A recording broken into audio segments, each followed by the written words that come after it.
diceritakan. Dan bila orang tersebut bercerita, pada masa tersebut dia orang ingin mendengar, bahkan boleh bersetuju lebih jauh lagi sebagai seorang salesperson, orang membeli produk kita asbab daripada storytelling kita. Jadi malam ini kita akan bersama dengan Syifu Afnan kita. Beliau adalah nak ceritanya macam tu lah nak ceritanya. Ya, nak cerita apa? Semua rasanya dah kenal. Siapa yang baru kenal, beliau adalah guru saya dekat dalam bahasa badan. Beliau bertanggungjawab menjadikan saya dalam NLP USA. Beliau pakar dekat dalam PTLF. Ni antara tajuk-tajuk yang jarang-jarang dikongsikan dekat Malaysia. Neuro Linguistic Communication. Itu antara benda-benda yang tuan-tuan dan puan-puan kena explore dengan beliau. Dan antara yang terdekat ni, beliau akan berkongsi dekat dalam kita punya pelatihan adalah berkaitan dengan tulisan tangan. Tuan-tuan, ya, daripada tulisan tangan tu, kalau sengit ke kanan je, itu condition namanya. Tapi kalau sengit ke kiri, itu kena diperbetulkan. Asbab betulkan tu saja, perubahan demi perubahan dalam kehidupan boleh berlaku. Itu kepakaran yang ada. Dan sahabat-sahabat yang baru berkenalan dengan Tuan Afnan kita ni, beliau menguasai sekarang yang terkini dah berapa bahasa dah Tuan Afnan? Alhamdulillah, kalau ikut yang paling sedap sekali nak cakap dah 10 bahasa lah.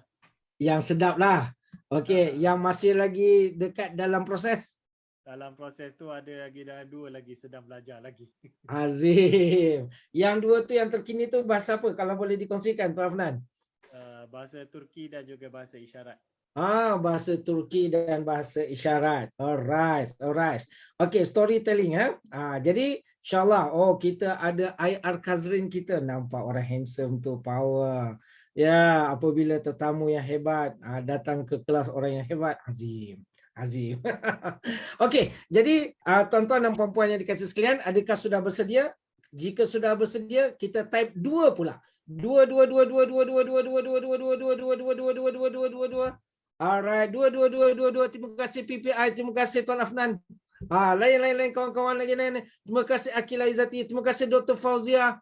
Ya, terima kasih Puan Sabaria, terima kasih IR Kazrin, terima kasih Dayang. Ya, lagi 2. Okey, baik. Jadi dengan ini dipersilakan. Terima kasih Galaxy J7 Pro. Ya. Dengan ini majlis mempersilakan kepada Tuan Afnan untuk berkongsi dan kita belajar sebanyak mungkin dengan beliau. Terima kasih. Falyatafaddal mashkurah. Syukran jazilan, jazakallah khair. Terima kasih diucapkan kepada Tuan Syekh saya juga, iaitu Tuan Haji Khairil Anwar Darus ataupun nama manjanya Mr. K. Manja. Atas introduction yang telah diberikan kepada saya tadi untuk program perkongsian kita storytelling yang awesome. Dan Tuan Syekh pun sebenarnya dia pun untuk guru saya juga, beliaulah yang membawa saya untuk mengenali dengan lebih lanjut lagi tentang hipnosis dan juga tentang terapi.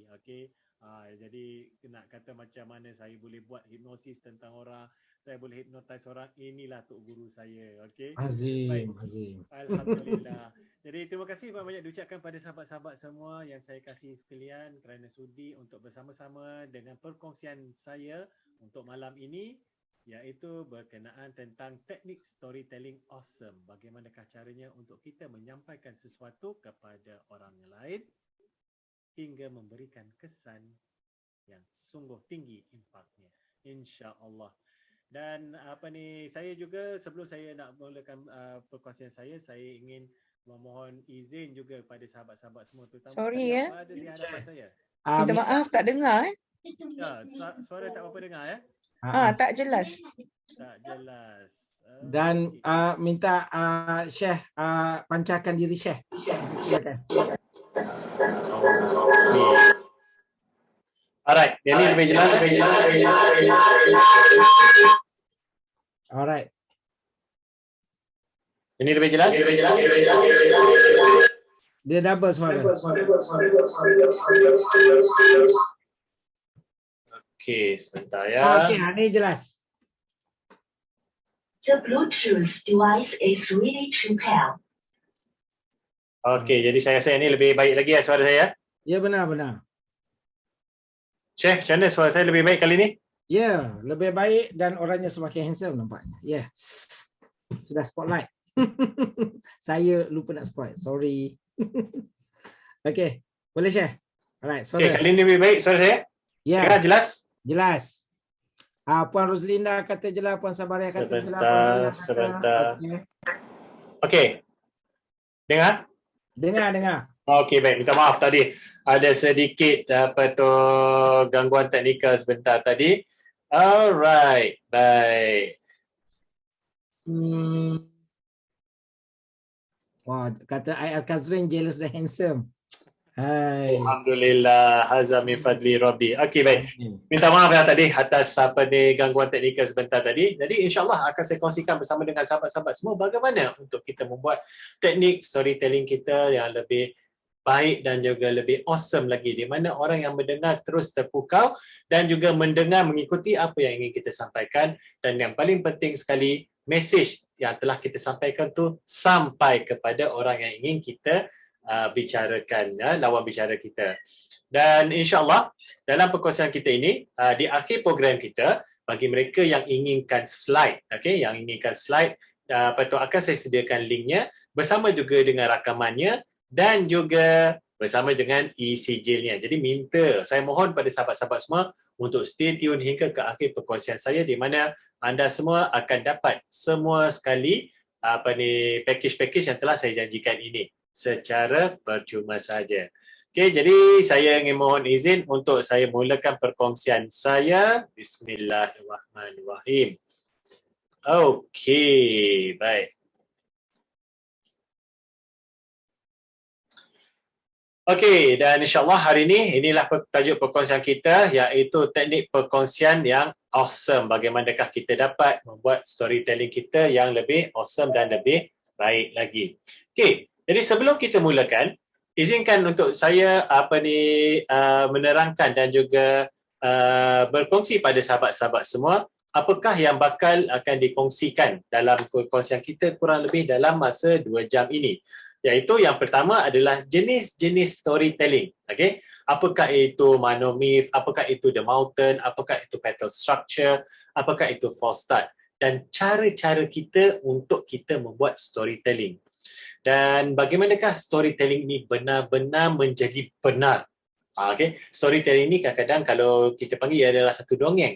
Namun bagaimana kita dapat membuatkan storytelling kita ini lebih jelas dan lebih didengari dan juga lebih dipahami oleh orang yang mendengar. Jadi mereka lebih faham dan mereka lebih teruja lagi untuk mendengar apa yang disampaikan. Okay? Dan akhir sekali akan saya kongsikan kepada sahabat-sahabat semua adalah bagaimana, mengapa kadang-kadang ada sesetengah storytelling tu gagal. Kita nak buat storytelling, kita nak menerangkan tentang sesuatu, namun storytelling kita menjadi gagal. Orang pun macam tak ada suspense di situ. Mengapakah ianya terjadi? InsyaAllah nanti akan saya kongsikan dengan sahabat-sahabat semua. Baik. Jadi orang kata tak kenal maka tak tahu. Objektif perbincangan kita untuk hari ini adalah bagaimana kita menjadikan fakta-fakta storytelling seperti mana yang telah saya terangkan tadi. Storytelling ni adalah satu dongeng. Jadi macam mana untuk kita menjadikan dongeng kita ini menjadi fakta-fakta yang lebih jelas dan lebih tepat lagi. Bila orang dengar pun, orang tak dengar seperti satu storytelling. Orang dengarnya adalah sebagai satu cerita yang mana kita menceritakan kepada orang lain. Dan bagaimana pula kita dapat dan juga kita mampu menjadikan sesuatu yang abstrak, sesuatu yang nampak itu tak berapa jelas, tapi nampak lebih konkret lagi bila kita menceritakan kepada lawan bicara kita ataupun pendengar-pendengar kita. Dan yang paling penting sekali, kita dapat membuatkan sesiapa saja merasa senang mendengar dan dapat faham apa yang telah kita sampaikan. Alright. Orang kata tak kenal maka tak cinta. Sebelum saya teruskan perkongsian saya, izinkan saya untuk memperkenalkan diri sedikit tentang diri saya. Okey, nama saya Afnan bin Abdul Fattah. Saya merupakan seorang certified HRDF trainer daripada PSMB Malaysia dan juga saya merupakan setakat ini satu-satunya master trainer untuk skema metodologi perlatihan level 6 ataupun yang ni dia ada 7 level yang atas sekali sebagai assessor daripada Badan Nasional Sertifikasi Provinsi. Dia sama juga macam kita HRDF, namun ianya adalah satu badan yang mengawal selia bagi semua trainer-trainer di Indonesia. Dan alhamdulillah saya merupakan satu-satunya bukan rakyat Indonesia yang mempunyai persijilan ini dan terus dapat naik bukannya setakat level orang kata practitioner, bukannya level trainer, bukannya level senior trainer, dia terus pada master trainer. Okay, di mana saya juga layak jika dipanggil oleh BNSP ini untuk melatih saya punya peserta-peserta saya untuk dianugerahkan juga untuk sijil ini. Dan saya juga merupakan master trainer untuk body language dan juga master trainer untuk NF-NLP. Okay? Dan semuanya list ini boleh sahabat-sahabat yang dikasihi sekalian melihatnya nanti dalam slide yang akan diberikan kelak. Okey. Jadi saya nak, mungkin ada orang akan bertanya saya, storytelling ni berasaskan pada apa? Okey. Ini yang saya nak kongsikan pada sahabat-sahabat semua, 3 bahagian subjek utama, okey, 3 bahagian ilmu yang utama yang mana akan saya ambil, akan saya gabungkan untuk menjadikan satu modul iaitu teknik storytelling awesome ini adalah daripada neuro-linguistic programming dan juga neuro-linguistic communication consultant. Okey, itu adalah cabang ilmu yang pertama yang mana saya ambil dan saya jadikan satu modul dalam storytelling awesome ini. Yang kedua adalah daripada bahasa badan. Okey, kenapa saya masukkan juga bahasa badan? Kerana ada kalanya bila kita menyampaikan sesuatu, seseorang itu merasa kurang senang ataupun mereka merasakan tak ada feel dengan apa yang kita sampaikan. Hanya kerana ada beberapa bahasa badan kita yang kita tidak kawal menyebabkan cerita kita dah bagus, namun bahasa badan kita yang tak kena. Jadi orang kita bila dengar macam macam tak ada feel lah, jadi tak ada rasanya di situ. Jadi itu yang saya akan terangkan juga sedikit. Apakah bahasa badan yang perlu dielakkan ketika mana kita melakukan storytelling dan apakah bahasa badan yang paling penting untuk kita lakukan bagi menjadikan storytelling kita benar-benar terjadi. Dan yang terakhir kali cabang ilmu yang saya ambil untuk program ini adalah daripada hipnosis dan juga neuro-linguistic hypnotherapy. Itu dia 3 bidang khusus untuk sahabat-sahabat yang dikasihi sekalian. Okay? Alright.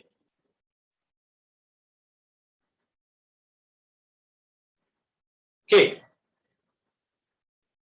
Jika kita lihat pada beberapa gambar ini, okay, satu booth 500,000 dan satu lagi booth 900,000. 500,000 ataupun setengah juta ataupun 500,000 dan satu lagi adalah 900,000 ataupun 900,000. Namun booth ataupun counter yang menunjukkan setengah juta lebih ramai orang datang daripada 900,000. Walhal nilai setengah juta itu sangat sedikit berbanding dengan 900,000. Kenapa? Hanya dengan perkataan 500,000. Bila orang nampak setengah daripada sejuta, wow, besarnya. Dia kata 900,000. Okay? 900,000. Dia macam panjang sangat bila nak sebut. Namun bila sebut setengah juta, lebih pendek, lebih ringkas, namun dia terus masuk ke dalam minda kita. Dan saya yakin jika kita berada di kaunter tersebut, kita tengok, okey, setengah juta dan juga 900,000, automatik mula kita akan tengok setengah juta dulu. Okay, kerana kita rasakan bahawa setengah juta ni sangat besar nilainya. Namun bila kita perhatikan dan kita kaji betul-betul, 900,000 ni sebenarnya lagi besar nilainya. Okay? Jadi ini adalah antara bagaimana teknik storytelling digunakan dalam memanipulasi satu-satu situasi. Okay. Next, jika kita lihat satu lagi gambar. Okay. bagaimana mereka menunjukkan seseorang ini dalam keadaan yang tertekan, dalam keadaan grief, dalam keadaan yang sangat sedih. Okay? Dengan meletakkan batu-batu dan cara dudukkan. Sahabat-sahabat semua boleh nampak ya, bila kita duduk dengan kita tengok batu je, kita nampak batu je, kita dah terasa beban sangat pada orang yang sedang mengalami tekanan emosi, mengalami kekecewaan, mengalami kesedihan, mengalami kemurungan ini. Okay? Dan kita tidak nampak bahawa sebenarnya ada jaring-jaring yang memegang batu-batu tersebut. Okay? Dan menampakkan orang ini tunduk. Namun kerana kita terlalu fokus kepada batu tersebut, nampak kita pun dah terasa dah, beratnya, tak sangguplah nak terima semua benda ni kan. Nampak sangat dia punya beratnya. Okay? Dan juga sahabat-sahabat yang dikasihi sekalian, antara teknik-teknik storytelling inilah bagaimana sesetengah scammer menggunakannya bagi memperdayakan mangsa-mangsa di luar sana untuk mengeluarkan duit dan memasuki ke dalam akaun scammer-scammer ini. Dan insyaAllah akan saya dedahkan sedikit bagaimana teknik-teknik dan kaedah-kaedah yang mereka menggunakan berdasarkan daripada tiga cabang ilmu yang telah saya maklumkan sebentar tadi. Okay? Bagaimana mereka menggunakan teknik-teknik ini untuk menjadikan seseorang itu terpedaya. Alright. Ni satu lagi. Okay, bila saya sebut tentang scammer. Menipu itu hak engkau. Tugas aku hanya pura-pura percaya je. Okay. Ini adalah satu statement yang kadang-kadang ada setengah orang ni, dia dah tahu dah orang tu menipu. Dah tahu dah orang itu memanipulasi.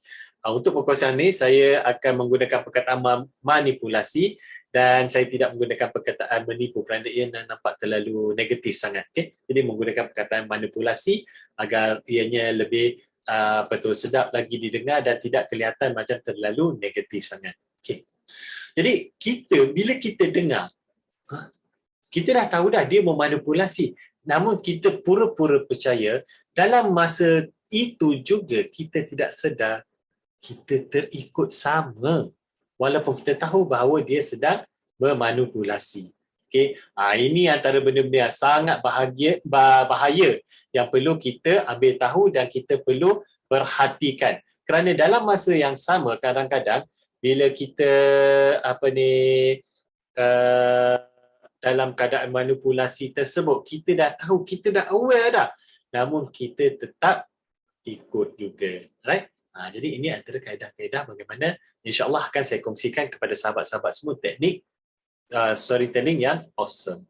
Alright. Dan paling penting, ini paling penting sekali pada sahabat-sahabat semua, apabila kita melakukan storytelling, kita kena pastikan yang ayat-ayat ataupun bahasa yang kita gunakan ni mudah difahami oleh lawan bicara kita ataupun pendengar kita. Kerana jika kita lihat okay, he asked the tattoo artist for Steve Irwin holding a big crock. Okay, jadi bila sebut crock, okay, kita pun dah tahu, memang kita tahu selipar yang terkenal, selipar crock pun ada di pasaran dan Al-Sultan Kelantan juga terkenal dengan selalu memakai selipar crock untuk berjalan apabila berada di khalayak ramai. Okay, ini adalah selipar yang memang orang kata terkenal. Bila kita dengar selipar crock, kita pun dah tahu dah macam mana. Namun, apabila dalam gambar ini, ilustrasi ini menunjukkan kadang-kadang ada kalanya bila kita menerangkan sesuatu yang kurang jelas, bila orang dengar pun, orang akan mempunyai istilah ataupun pemahaman yang berbeza daripada apa yang kita sampaikan. Ini yang perlu kita ambil penting, di mana apabila kita menyampaikan sesuatu, kita kena pastikan yang ayat kita jelas dan lebih mudah ketika kita menyampaikan kepada lawan bicara kita. Okey. Kita akan pergi topik yang pertama, iaitu jenis-jenis storytelling. Okey. Jenis-jenis storytelling ini sebenarnya dia ada banyak lagi, namun saya akan kongsikan 4 yang utama yang mana yang sahabat-sahabat semua boleh gunakan terus selepas ini dan mengadaptasinya. Alright. Yang pertama dipanggil monomyth. Apakah yang dimaksudkan dengan monomyth? Okey, monomyth ini adalah di mana kita menceritakan tentang sesuatu benda, kita menceritakan tentang sesuatu penceritaan, namun ianya hanya fokus kepada satu perkara sahaja. Okey, kita fokuskan pada satu perkara sahaja dan semua cerita-cerita yang sedang kita ceritakan berkait dengan subjek tersebut. Katakan sebagai contoh, saya menceritakan tentang controller ini, okey, remote controller untuk lampu saya ni. Okay. Jadi saya berceritakan tentang remote ni. Okey. Sebenarnya saya suka sangatlah dengan remote ni. Remote ni kan, kalau perasan kan, dia ni bentuknya sangat ergonomik. Orang selalu sebut tentang ergonomik. Ergonomik ni bagus, membuatkan tangan ni jadi tak lengur, membuatkan tangan ni jadi lebih selesa, jadi lebih bila pegang ni tak adalah rasa macam pelik sangat. Dan itulah yang ada pada remote ini. Dia sangat-sangat ergonomik bila kita pegang. Dan warnanya pula warna hitam dan ada satu butang yang paling utama sekali warna merah. Dan dalam satu-satu benda, jika kita ingin menandakan betapa pentingnya function itu, kita perlu warnakan dia dengan warna yang lebih terang. Contoh kan kalau kita tengok, bila tanda bahaya kan dia warna kuning, lepas tu latar belakang dia warna hitam, kemudian tulisan dia warna kuning. Okay. Jadi bila warna kuning tu dia nampak lebih jelas, lebih terang. Okay, kerana apa? Dia ingin menunjukkan satu benda yang sangat penting. Serupa juga dengan benda ni. Dia menjadi kontra je kerana warna merah ni. Jadi kita tahu benda ni penting. Okay. Dan selain daripada itu juga, remote ni sangat-sangat kecil. Dan bila kita sebut pasal kecil, zaman sekarang ni manusia selalu mencari benda-benda yang lebih portable, benda-benda yang lebih mudah dan simple untuk dipegang. Dan benda simple, mudah ni biasa orang sebut pasal kecil. Begitu juga dengan remote ni. Okay. Itu yang dimaksud dengan monomir. Saya bercerita tentang remote ni, saya berceritakan tentang satu fungsi yang ada pada remote ni, kemudian saya kaitkan dengan cerita lain yang dikaitkan dengan remote ni. Kemudian saya cerita pula pasal function dia lain, fungsi dia yang lain, saya kaitkan dengan cerita lain, kemudian saya masukkan balik ke sini. Okay? Dan saya hanya sangat-sangat, orang kata exaggerate, sangat-sangat menekankan betapa bagusnya remote ini dan saya mengambil semua cerita-cerita yang lain yang penting untuk menambahkan lagi betapa bagusnya remote ini. Itu yang dipanggil monomyth. Okay? Monomyth ni biasanya jika kita ingin menceritakan tentang seseorang, ini biasanya kita akan gunakan teknik monomyth. Bila kita berceritakan tentang sesuatu barang, kita menceritakan. Ini yang perlu kita take note ya. Bila kita menceritakan tentang sesuatu barang dengan lebih jelas, kita akan menggunakan teknik monomyth. Itu yang kita perlu ambil perhatian. Monomyth, menceritakan tentang sesuatu barang, kita ingin menjelaskan tentang sesuatu barang, kita akan menggunakan teknik monomyth. Okay. Sahabat-sahabat semua, ambil perhatian tentang ini kerana selepas ini akan saya kongsikan dengan teknik yang lain mungkin akan menyebabkan lebih kurang sama seperti monomyth. Jadi itu yang saya terangkan pada sahabat-sahabat semua. Bila monomyth, kita berceritakan tentang sesuatu barang. Menceritakan, itu keyword dia. Okey. Baik.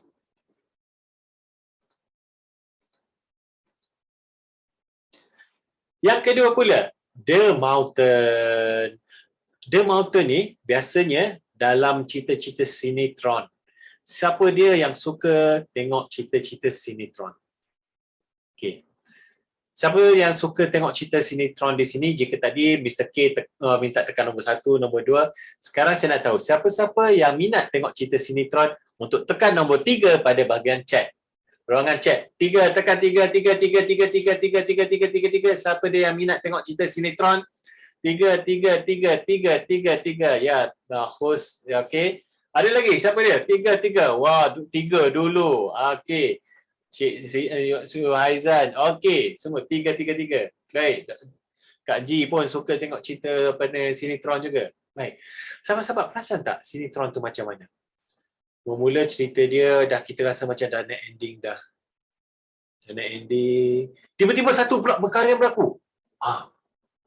Bila sesuatu perkara yang berlaku tu menyebabkan kita jadi suspend dan nak tahu, apa terjadi lepas ni? Contoh, yang saya ingat ada satu cerita, saya lupa dah nama tajuk dia, tapi budak ni namanya Baim. Okey. Mula dia ceritakan tentang Baim ni, dia ingin mencari ayah dia kalau tak salah saya dalam cerita tu.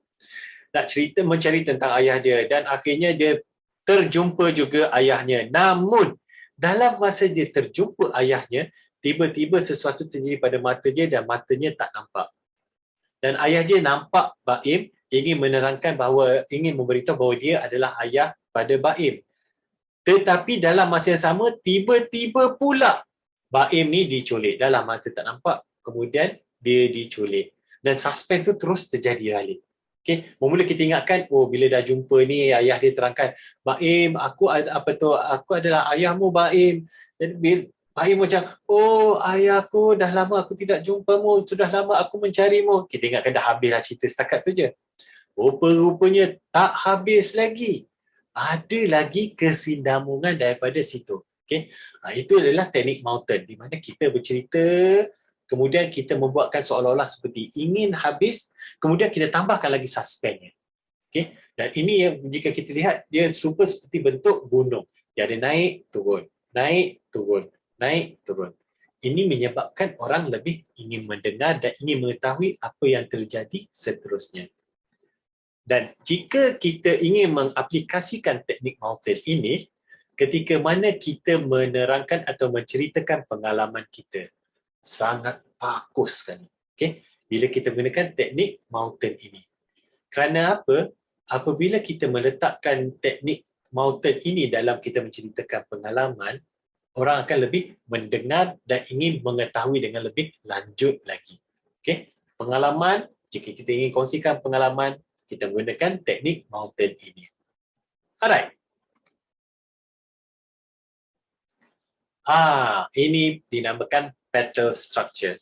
Petal structure ni lebih kurang sama seperti monomyth tadi. Okay. Namun petal structure ini, jika tadi monomyth dia ingin kita menggunakan untuk menerangkan, menceritakan tentang sesuatu, petal structure ini kita banyak menggunakan dalam menjual barang. Biasanya orang akan buat. Okey, contoh. Tadi saya guna remote, kali ni okey lah, saya guna jam saya ni pula sebagai contoh. Okey. Tuan-tuan dan perempuan, saya di sini bersama dengan tuan-tuan perempuan semua ingin berkongsi dengan tuan-tuan dan perempuan semua tentang jam ini. Okey, saya tahu di luar sana banyak jam yang cukup bagus-bagus. Namun tuan-tuan dan perempuan, saya perlukan perhatian tuan-tuan perempuan untuk mendengar tentang jam ini. Jam ini, apa yang menariknya tentang jam ini? Jam ini diperbuat daripada alat yang sungguh membuatkan dia tahan. Dia tahan, boleh kalau dia jatuh, dia buat jatuh. Jika diketuk, dia ambil tukul katakan. Ketuk. Tengok, nampak tahan. Okey, tukul diperbuat pada apa? Tukul diperbuat daripada besi. Namun jam ini diperbuat daripada getah yang sangat tinggi kualitinya, di mana getah tersebut telah mengalami proses yang cukup proses pembakaran dan proses pembuatan yang cukup bagus, cukup lama, hingga menjadikan jam ini menjadi sangat-sangat kualiti. Dan talinya pula juga diperbuat daripada getah yang tidak alergik. Saya ada dengar ada beberapa orang apabila mereka menjual barang-barang jam-jam mereka yang diperbuat daripada getah, merupakan getah yang kurang bagus hingga menyebabkan alahan. Namun jam ini pula getahnya saya garanti tidak akan menyebabkan alahan pada kulit masing-masing. Okey. Nampak petal structure? Petal structure dia bercerita tentang hal-hal lain yang mana berkenaan tentang produk yang sedang dia cakap ni, dia cerita kebaikan. Kemudian dia nampak satu lagi ciri-ciri yang menarik yang ingin dikongsikan. Dia bercerita, semua patut pergi balik kat sini. Kemudian dia cerita balik, nampak fungsi yang lain. Dia cerita semua benda-benda yang menarik, yang mana yang bagus-bagus tentang ciri-ciri tadi, dan dia kembali balik ke sini. Itu yang dipanggil petal structure. Kerana petal structure jika kita lihat kan bulatan dan dia kelopak bunga. Kelopak bunga. Bercerita-cerita kembali. Cerita-cerita kembali balik pada produk ni. Okay? Dan bila dia cerita-cerita dia kembali balik pada produk ini. Dan petal structure sangat-sangat bagus jika sahabat-sahabat semua ingin berkongsi tentang mungkin produk-produk yang ingin dijual, ataupun mungkin katakanlah ingin mempromosi diri sendiri. Kerana di hadapan saya ni ada ramai orang-orang yang hebat-hebat dan ingin mempromotkan diri sendiri untuk mungkin program-program latihan ataupun untuk kenaikan pangkat. Mungkin ada juga kan masa-masa sekarang ni orang kata nak tengah buat evaluation, okay, nak check balik KPI apa semua ni kan. Okay, boleh menggunakan teknik petal structure. Bos tahu tak bos? Okay, yang ni kan tugasan saya ni, contoh sebagai contoh ya. Tugasan saya ni, saya kena handle jumpa dengan berapa orang customer dan saya kena selesaikan masalah-masalah mereka. Bos ingat tak hari tu kan, ada satu case dulu, yang pertama kita cerita, yang kedua kita cerita, yang ketiga. Okay, yang semua tu saya buat bos. Okay, lepas tu yang ni, memastikan bahawa setiap aduan semua selesai dalam tempoh 24 jam. Okay, bos ingat tak case yang ni kita cerita satu, kemudian kita balik semula pada diri kita. Kita cerita benda-benda ni, kita balik semula pada diri kita. Kita ambil satu point, kita jelaskan, kita balik semula pada kita. Itulah pattern structure. Di mana sangat-sangat bagus jika kita ingin menjual barang ataupun kita ingin mempromotkan diri kita sendiri, sangat-sangat berkesan menggunakan teknik pattern structure ini. Okay? Kita dah cover tadi monomyth, kita dah cover tadi tentang The Mountain, dan seterusnya teknik jenis-jenis storytelling adalah pattern structure. Dan seterusnya adalah dipanggil false start. False start ni banyak digunakan oleh ahli-ahli motivasi kadang-kadang ataupun mungkin dalam setengah-setengah cerita. Okay? Dia akan menggunakan teknik false start ini. Apa yang dimaksudkan dengan teknik false start ni? Aku tak tahulah cakap macam mana. Aku rasa macam aku dah give up lah. Aku rasa macam aku dah putus harapan dah. Kenapa? Dah sampai putus harapan ni? Dia begini ceritanya. Dia cerita pada awal ni pula. Dia cerita pada awal sampai di mana bab dia putus harapan, tapi sebenarnya selepas putus harapan tu ada lagi peluang yang lain. Hanya menimbulkan suspense di awalnya. Okay. Dalam cerita-cerita pun kadang-kadang kita tengok macam tu juga. Dalam terutama sekali drama-drama bersiri untuk membuatkan orang ingin terus mendengar ataupun orang ingin terus melihat, menonton cerita tersebut, dia akan menggunakan false start. Dan selain pada false start, kadang-kadang teknik orang jual barang. Jika anda bijak, anda tidak perlu menonton video ini. Contoh, okay? Kalau aku bijak, aku tak payah tonton video ni. Kenapa? Jadi, dia dah ada timbulkan rasa tanda tanya di situ. Jadi, kita bercerita balik pada awal. Hampir sampai kat tempat tu, kita sentuh sikit je, sudah terus kita bercerita balik tentang produk-produk kita ataupun tentang apa saja yang ingin kita sampaikan. Sehingga membuatkan orang, sebenarnya benda ni hanya terasa saja, tapi benda ni sebenarnya tak berlaku pada dia. Ada lagi cerita lain lagi rupanya. Okay? Ini yang dipanggil teknik false start. False start ataupun dengan istilah lain dinamakan membuatkan seseorang itu jadi suspense, jadi macam terkejut, jadi macam tertanya-tanya, kenapa jadi macam ni? Sebenarnya bendanya tidaklah begitu serius. Itu yang dinamakan false start. Okey.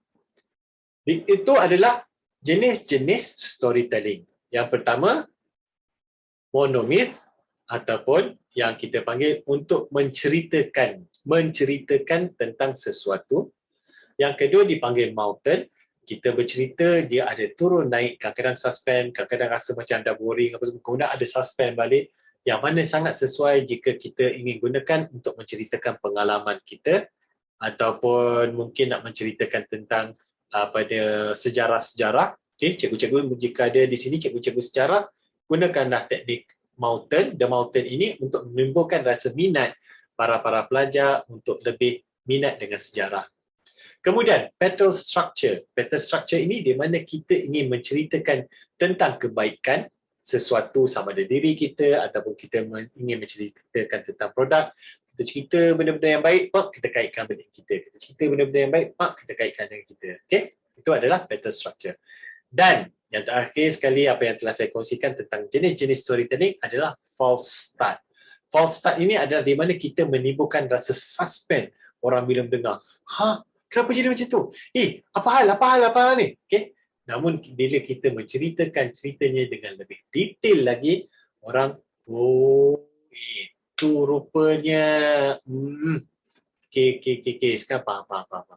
Okay, itu adalah false start. Baik.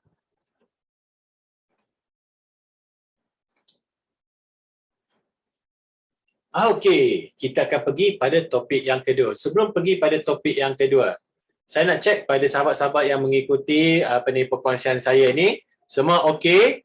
Semua okey? Jika semua okey, berikan 5 pada ruangan chat, 5 pada ruangan chat, berikan 5 pada ruangan chat. Ruangan chat. Okey, terima kasih Dayang, terima kasih Cik Situ Yaza, terima kasih Kak Ji, terima kasih Galaxy, terima kasih Rozila. Terima kasih. Alhamdulillah. Terima kasih kepada semua yang memberikan respon. Maknanya anda mengikuti. Okay, jadi insyaAllah jika ada apa-apa persoalan, kita akan simpan untuk di akhir program nanti, akan buka untuk ruangan bertanya. Terima kasih Tuan Engineer, terima kasih Tuan Ramdi, terima kasih Puan Sabaria, Puan Azlinda, atas maklumat yang diberikan. Saya tadi ada kongsikan jenis-jenis storytelling. Sekarang bagaimana pula cara untuk kita melakukan storytelling tersebut. Okey. Yang pertama, action. Apa makna action? Maknanya bila kita menceritakan tentang storytelling ini, perlu ada gaya pada tubuh badan kita, pada raut wajah kita. Okay. Dia tak jadi Kau tahu tak? Aku sedih ni sebenarnya tau. Aku sangat-sangat kecewa ni. Aku nak kata marah pun ada juga ni. Ada tak di masa aku tengah bawa kereta tadi, dah elok aku dah bagi signal dah ni, aku nak parking kat satu bahagian ni, ada satu mangkuk ni aku tak tahu siapa dia ni tu masuk tu. Geram betul aku rasa ni. Tapi itulah. Aku tak tahu. Kita menceritakan sesuatu yang kita sedang sedih, namun muka kita senyum. Orang macam, kau sedih ke? Ataupun kau sebenarnya happy ni. Tak ada kat situ. Kemudian bila kata contoh macam tadi, kita menceritakan tentang bagaimana kita menantikan parking kita, kemudian tiba-tiba dia ambil orang. Aku geram betul dengan mukanya, dengan gerakan tangannya, kita menceritakan sesuatu dengan aksi kita, dengan perbuatan tubuh badan kita, dengan nada suara kita. Sahabat-sahabat yang dikasihi sekalian, nada suara juga memainkan peranan yang penting ketika mana kita melakukan storytelling. Kerana daripada nada suara tersebut jugalah yang menyebabkan cerita itu menjadi lebih berirama. Bayangkan, apabila kita ingin menceritakan tentang sesuatu yang sedih, sesuatu yang sangat melukakan hati. Tapi masalahnya kita sambil cerita tentang benda yang melukakan hati, kita bercakap dengan suara yang kuat. Jadi, tadi ini kita merendahkan suara kita, yang membuatkan orang pun akan mengikuti sekali, mengikuti juga dengan perasaan kita. Drama-drama Hindustan dulu-dululah yang saya ingat kan, banyak buat macam ni, gaya-gaya macam ni. Cerita-cerita almarhum Tan Sri P. Ramlee. Semoga Allah mencucuri rahmat ke atas roh almarhum Tan Sri P. Ramlee. Macam mana nak je buat cerita tentang ibu mertuaku, penarik beca. Yang saya ingat sangat penarik beca. Macam mana nasinya yang mana dia beli untuk ibunya, kemudian tiba-tiba hujan dan jatuh air hujan tersebut pada nasi dengan mukanya, dengan gayanya. Jadi kat situ. Alunan suaranya semua je buat begitu agak ianya lebih ada feel kat situ. Alright. Itu yang pertama. Cara-cara storytelling adalah action. Selain daripada action, kita juga boleh menggunakan kaedah dialog. Kaedah dialog ni terutama sekali bila kita menceritakan pengalaman kita. Katakan contoh, kita ada pengalaman, kita jumpa dengan jumpa dengan toki kedai, kita membelikan contohlah saya beli mouse ni. Saya beli mouse ni dekat satu kedai ni dan saya ingin rekomenkan pada sahabat-sahabat saya. Kata contoh Mr. K lah. Jumpa saya, Syekh, beli mana mouse ni? Nampak cantik lah dia punya bentuk dia ni, contoh. Saya sebenarnya kan, saya bila beli mouse ni kan, dia ada cerita dia tau. Kenapa? Macam mana cerita dia? Saya jumpa kat kedai tu. Saya jumpa. Lu adakah satu mouse itu yang lagi bagus punya mouse yang mana dia boleh guna Bluetooth punya? Kalau boleh saya tak mau pakai itu dongle lah. Dia banyak kacau lah. Kadang-kadang pakai dongle ni dia banyak kita punya USB pun tak ada banyak Nana, kalau kita pakai ada setengah device ni cuma 2 slot saja. Lepas tu Tokyo tu jawab, oh ada. Ini satu produk yang dia mau cari ya. Okay. Jadi kita menggunakan gaya bercakap orang tersebut dan kita menjadikannya sebagai dialog. Sahabat-sahabat yang dikasihi sekalian, mengapakah dialog ini adalah satu kaedah storytelling yang sangat efektif? Dalam NLP, dia ada panggil in time, through time. Okay? Bila kita panggil in time, maknanya kita akan berada dalam garis masa tersebut. Kalau through time, kita macam kita tengok movie. Kita duduk, kita tengok wayang kan. Oh, wayang tu gerak kat depan kita. Oh, macam tu. Okay.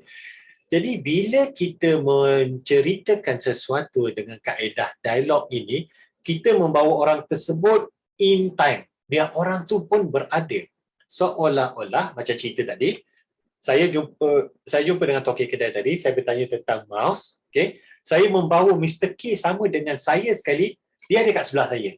Saya bercakap-cakap dengan toki itu apa semua, Mr. K pun ada sebelah saya, dia pun dengar juga. Oh, macam tu. Jadi kita lebih, para pendengar kita yang mana kita menceritakan tu, dia lebih menghayati. Seolah-olah dia pun berada bersama-sama dengan kita. Inilah antara teknik dialog yang sangat sesuai bila kita lakukan dengan storytelling. Dan sahabat-sahabat semua, apabila kita melakukan dialog ini, jika dapat, okay, bukan semua orang boleh buat, namun jika dapat, kita ikut sekali gaya orang tu. Katakanlah kalau macam Toki tu, dia cara dia bercakap macam saya, kalau lu mau beli itu barang, kita pun ikut dengan gaya juga. Ataupun katakanlah kita menceritakan, kita bercakap dengan seorang, mungkin dengan Bangladesh. Abang, itu barang abang mau cari, sini tempat saja ada jual. Lain tempat tak ada jual abang sini beli, abang manya untuk. Kita ikut juga nada dia, gaya dia. Again, mengapa? Kerana kita nak membawa pendengar kita in time, bersama-sama dengan kita dalam memory lane kita ini untuk mendengar dan juga menghayati apa yang sedang terjadi. Okay? Itu tujuan mengapa kita menggunakan kaedah dialog. Alright. Saya sambung lagi. Kaedah storytelling adalah exposition. Apa exposition ini? Kita menambahkan lagi cerita untuk menjadikannya lebih menarik lagi. Contoh. Okay? Contohnya kita sedang bersiar-siar, kita bawa motor, slow-slow jalan, apa semua ni. Angin sepoi-sepoi bahasa, matahari, kita nampak sedang terbenam, baru nak masuk, apa semua. Namun bila kita bercerita dengan orang, kita kata, oh kau bayangkan angin bersepoi-sepoi bahasa, memang ya ada tau. Kau bayangkan bunyi angin tu. Ingat aku cerita pasal ada seorang sahabat, ada seorang ustaz tu pernah bercerita kan, macam mana keadaan apabila bidadari di syurga nanti menantikan suami-suami mereka nanti, apabila mereka mendengar je seolah-olah seperti apa? Pintu terbuka, kemudian bunyi angin masuk dan menggerakkan daun-daun. Berlari-larilah bidadari ke pintu. Adakah suami kami sudah sampai? Kau bayangkanlah bila kau bawa tu, subhanallah, Masya Allah, bestnya, tenang sangat. Dengan bunyi angin-angin macam tu, aku teringat cerita-cerita yang ustaz tu cakap. Kemudian bila tengok matahari tu terbenam dengan cahayanya, damai semua terasa. Benda tu tak ada. Okay? Namun kita berlebih-lebihan sedikit bercerita kerana kita ingin memberikan feel dalam penceritaan tersebut. Bezanya antara exposition dengan dialog ini, kita tidak perlu mengikuti ataupun mengajuk suara-suara ataupun mungkin orang yang sedang kita lakonkan, namun kita perlu mempunyai penceritaan-penceritaan yang lain untuk kita ceritakan bersama. Contoh yang tadi, yang saya sebut, seolah-olah seperti apabila pintu dibuka dan bunyi angin dan daun-daun bertiupan, disangkakan oleh bidadari syurga itu terus berlari ke pintu menyambut kedatangan suami-suami mereka. Okey, menyambut kedatangan suami mereka. Okey, insya-Allah semoga semua yang berada dengan saya pada malam ini mengikuti perkongsian saya ini merupakan ahli-ahli syurga, insya-Allah. Amin. Okey. Jadi itu yang kita gunakan teknik exposition, di mana kita menambah-nambahkan sedikit cerita dalam penceritaan kita. Alright. Yang last sekali adalah description. Description, apakah yang dimasukkan dengan description? Kita memberikan detail. Beza dengan exposition itu, yang tadi sebentar tadi, exposition adalah cerita-cerita yang lain yang kita kaitkan bersama. Namun untuk description, kita hanya berceritakan hanya tentang perkara itu dengan lebih jelas dan lebih detail lagi. Contoh, baru-baru ni ada antara sahabat-sahabat kita yang diduga dengan banjir. Okay? Banjir, dan mungkin ada antara sahabat-sahabat kita yang mengikuti perkongsian kita pada malam ini juga terlibat merupakan banjir, mangsa-mangsa banjir. Okay? Dan ketika mana sahabat-sahabat semua nak bercerita, mungkin yang mana yang mempunyai pengalaman ni, yang mana yang terkena dengan banjir ni nak menceritakan. Okay? Kau bayangkan, tempat aku tu memang aku tak sangka tau. Selama aku duduk tu, memang aku ada dengar lah dia orang kata kena hati-hati, mungkin air naik, tapi aku buat tak apa je lah pasal yelah tak pernah jadi. Nak jadi cerita malam tu bang, tiba-tiba je bunyi dengan hujan dia apa semua tu, kemudian aku dengar bunyi air lain macam je dekat tali air kat tepi rumah aku tu. Contoh kan. Bila dengar lain macam, aku dah rasa tak sedap hati. Aku bangun, aku buka WhatsApp tu. Buka, baca, kemudian dia orang mula dah warning, dah kata okey, pada grup dalam grup taman aku ni, kebanyakan grup taman ni semua boleh kata semua orang tak tidur. Seorang semua. Okey, sila bersiap sedia keadaan hujan yang agak lebat, air dah mula naik apa semua ni. Aku punyalah panik. Aku bayang kalau rumah aku setingkat dia. Aku bayangkan rumah yang setingkat tu kat mana aku nak letak barang-barang. Okey. Bagi kita mendetailkan dan kita menjelaskan apa yang berlaku dalam situasi tersebut tanpa terlalu berlebih-lebihan. Jadi kita tanpa terlalu berlebih-lebihan untuk kita menjelaskan tentang sesuatu. Sahabat-sahabat yang dikasihi sekalian, ada kalanya bila kita menceritakan sesuatu dengan terlalu berlebih-lebihan, ianya sangat-sangat bahaya. Okay? Jadi bergantung kepada situasi, bergantung kepada subjek kita yang sedang kita bualkan, dan bergantung juga pada pendengar kita. Kita kena lihat dan kena tengok apakah yang perlu didedahkan dan apakah yang tidak perlu didedahkan. Kenapa? Kerana selepas ini, itu adalah teknik-teknik storytelling. Okey, teknik-teknik storytelling yang tadi yang telah saya kongsikan tadi, tentang description, tentang exposition, tentang description, exposition, kemudian tentang dialogue dan juga action. Okay? Itu adalah 4 teknik-teknik cara storytelling yang mana kita boleh kongsikan kepada para pendengar kita. Dan saya sebut tadi tidak terlalu detail sangat kerana ianya akan membunuh. Itu kita akan bincangkan dengan lebih lanjut lagi pada bahagian yang keempat sebentar nanti. Alright. Okay. Tadi saya dah cover dah tentang bagaimana untuk jenis-jenis storytelling, cara-cara kita melakukan storytelling. Okay, sebelum kita pergi pada storytelling yang benar, mungkin saya buka jika ada saya ambil satu soalan lah dulu untuk meraihkan sahabat-sahabat semua. Jika ada satu soalan, silakan. Jika mungkin rasa kurang senang untuk berbicara, mungkin boleh type. Satu soalan, silakan.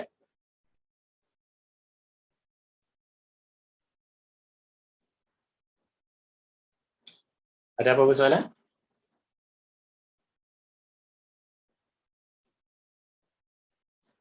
Okey, tak ada apa-apa soalan, jadi saya akan teruskan dulu. InsyaAllah nantikan pada bahagian yang seterusnya nanti saya akan buka untuk ruangan untuk jika ada apa-apa yang ingin ditanya. Okey, bagaimana untuk kita menjadikan storytelling ini benar-benar benar. Okey, dan bukannya dongeng yang diada-adakan. Alright. Yang pertama, kita untuk menjadikan storytelling tadi, maksud yang jelas.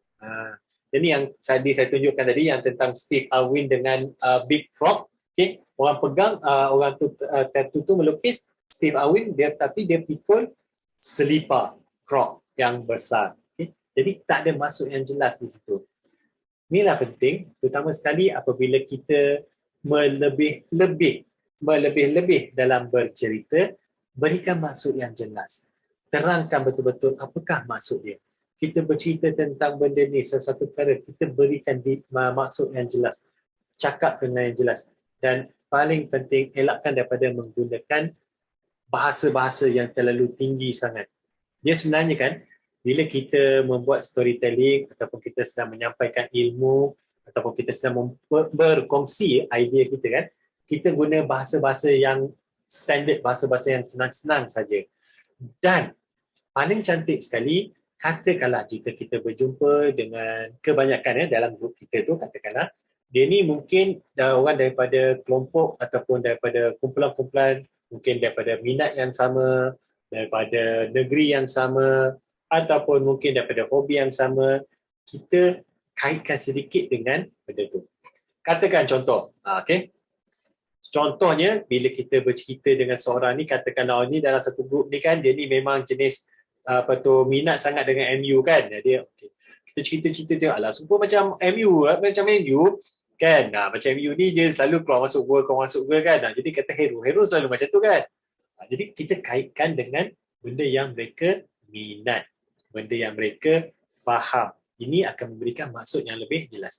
Okey, sebelum saya sambung, bolehkah combine jenis-jenis storytelling yang berbeza dalam satu-satu penceritaan? Okey, terima kasih kepada Cik Puan Zairah. Okey, Alhamdulillah. Terima kasih kepada Cik Puan Zairah atas pertanyaan tadi. Yes, kita boleh gabungkan. In fact, daripada jenis storytelling, cara-cara storytelling pun kita boleh gabungkan. Cuma kita perlu berhati-hati. Saya akan kaitkan terus balik pada maksud yang jelas. Kadang-kadang bila kita menggunakan kaedah dialog, kata contoh kita gunakan kaedah dialog, kaedah action, dia akan memberikan maksud yang lebih jelas. Okay? Bila kita menggunakan kaedah dialog, kaedah dialog, kemudian kita menggunakan kaedah dia panggil exposition, katakan contohnya. Okay? Kaedah dialog dan exposition, rasa-rasa dia boleh masuk tak sekali? Kerana kita sebagai storyteller, yang paling penting kita tahu apa yang kita nak sampaikan dan kita faham apa yang kita nak sampaikan and kita kontrol benda tu. Itu yang paling penting. Bila kita kontrol benda tu, bila kita dah pegang betul-betul benda tu, dan kita dapat gabungkan 2-3 kaedah, 2-3 cara tadi, jenis-jenis storytelling, cara-cara storytelling tadi untuk menjadikan maksudnya yang lebih jelas. Okay. Terima kasih juga pada Cik Puan Zairah ni atas pertanyaan dia tanya. Okay. Saya nak kongsi satu tips macam mana bila kita buat storytelling. Okay. Dan saya masukkan satu tips ya. Macam mana untuk kita tahu bila kita buat storytelling ni orang ni benar-benar dengar ataupun macam mula tu nak gebang lah tu. Okay. Dia tak macam dia macam ya ke?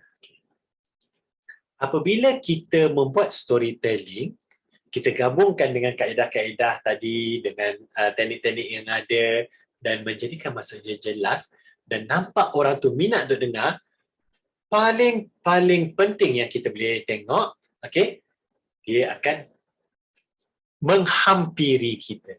Okay, dalam bahasa tubuh, yang ni dipanggil proximity tau. Proximity ni bila orang tu makin rapat dengan kita, dia dekat dengan kita, dia jadi selesa. Bila dia jauh pada kita, dia rasa kurang selesa. Ataupun dia ingin disengage ataupun ingin lari daripada benda tersebut. Jadi katakan bila kita bercerita tu kan, cerita-cerita, dia ke belakang. Okay, maknanya kita dah tak dapat attention dia. Bila kita cerita, dia rapat dengan kita, dan kita dapat attention dia. Okay. Berapa lama satu-satu penceritaan yang jenis itu baik? Okay. Ya, terima kasih Tuan Zul atas pertanyaan. Berapa lama satu-satu penceritaan itu yang baik? Bergantung. Again, macam yang saya kongsikan tadi tentang bahasa badan tadi kan. Proximity tadi, bila orang tu engage ataupun orang tu disengage. Bila kita cerita, kemudian kita nampak cerita dia dah mula lagi dah. Kita sebenarnya dah lose interest dah. Okay, cukup. Jangan tambah lebih-lebih lagi. Kita terus cerita dengan benda yang lain. Tarik balik minat dia. Okay. Jadi bila kita bercerita-cerita, ya ke? Oh, okay. Dan bergantung juga pada tujuan kita, kenapa kita melakukan storytelling tersebut. Katakanlah Tuan Zul seorang cikgu. Okay? Katakan Tuan Zul seorang cikgu ingin bercerita dan ingin menyampaikan ilmu kepada anak murid. Bercerita membuat storytelling ini sehingga kan anak murid tu faham dan dia dapat ulas balik mungkin dengan cara cerita dia ataupun dengan mengulang balik apa yang Tuan Zul cakap, itu sudah memadai. Okay? Jika kita bercerita, katakanlah kita sebagai seorang pembicara ataupun sebagai seorang trainer, okay, macam sekarang ni saya sedang berkongsi ilmu dengan sahabat-sahabat semua, saya bercerita tidaklah terlalu panjang sangat hingga akan menyebabkan masa ni habis. Cuma saya tak sempat cover modul saya, ataupun saya cerita ni sampai orang pun jadi macam, ni dah lebih dah ni cerita sampai benda-benda macam ni tak berkaitan ni. Okay. Kita sebagai storyteller, kita yang kontrol situasi tu. Kita yang assess dan kita lihat. Rasa macam, okeylah cukup lah, dah tak payah, kita rasa dah tengok dengan badan dia pun dah, proximity dia dah macam jauh dah, okey cukup, kita dah cerita lah. Kita cerita benda lain. Ataupun kita terus berhentikan penceritaan kita. Okey, terima kasih Cik Puan Zairah dan juga Tuan Zul atas pertanyaan tadi. Saya izinkan saya untuk sambung lagi. Maksud yang jelas. Okey. Seterusnya, menjadikan storytelling itu lebih benar ialah kita wujudkan sedikit suasana konflik. Suasana konflik. Konflik di sini membuatkan orang tu jadi macam tertanya-tanya, mungkin orang tu jadi macam marah, ataupun orang tu mungkin jadi sedih, menjadi suspend. Kita wujudkan suasana konflik. Sahabat-sahabat yang dikasihi sekalian, jika kita lihat pada pembacaan berita ataupun kita lihat pada surat khabar, dia sangat-sangat suka menggunakan kaedah suasana konflik ni. Tajuk dia sendiri tu bila kita baca tu, contoh. Okey, contoh. PKP bakal dilaksanakan. Contoh. Okey. Orang semua macam, PKP lagi? Aduh, orang mula baca berita. Nah, PKP ni bakal dilaksanakan jika kes macam ni, jika ni ada syarat-syarat dia. Bukannya betul-betul nak dijalankan. Namun, dia wujudkan suasana konflik kat situ. Orang akan jadi macam,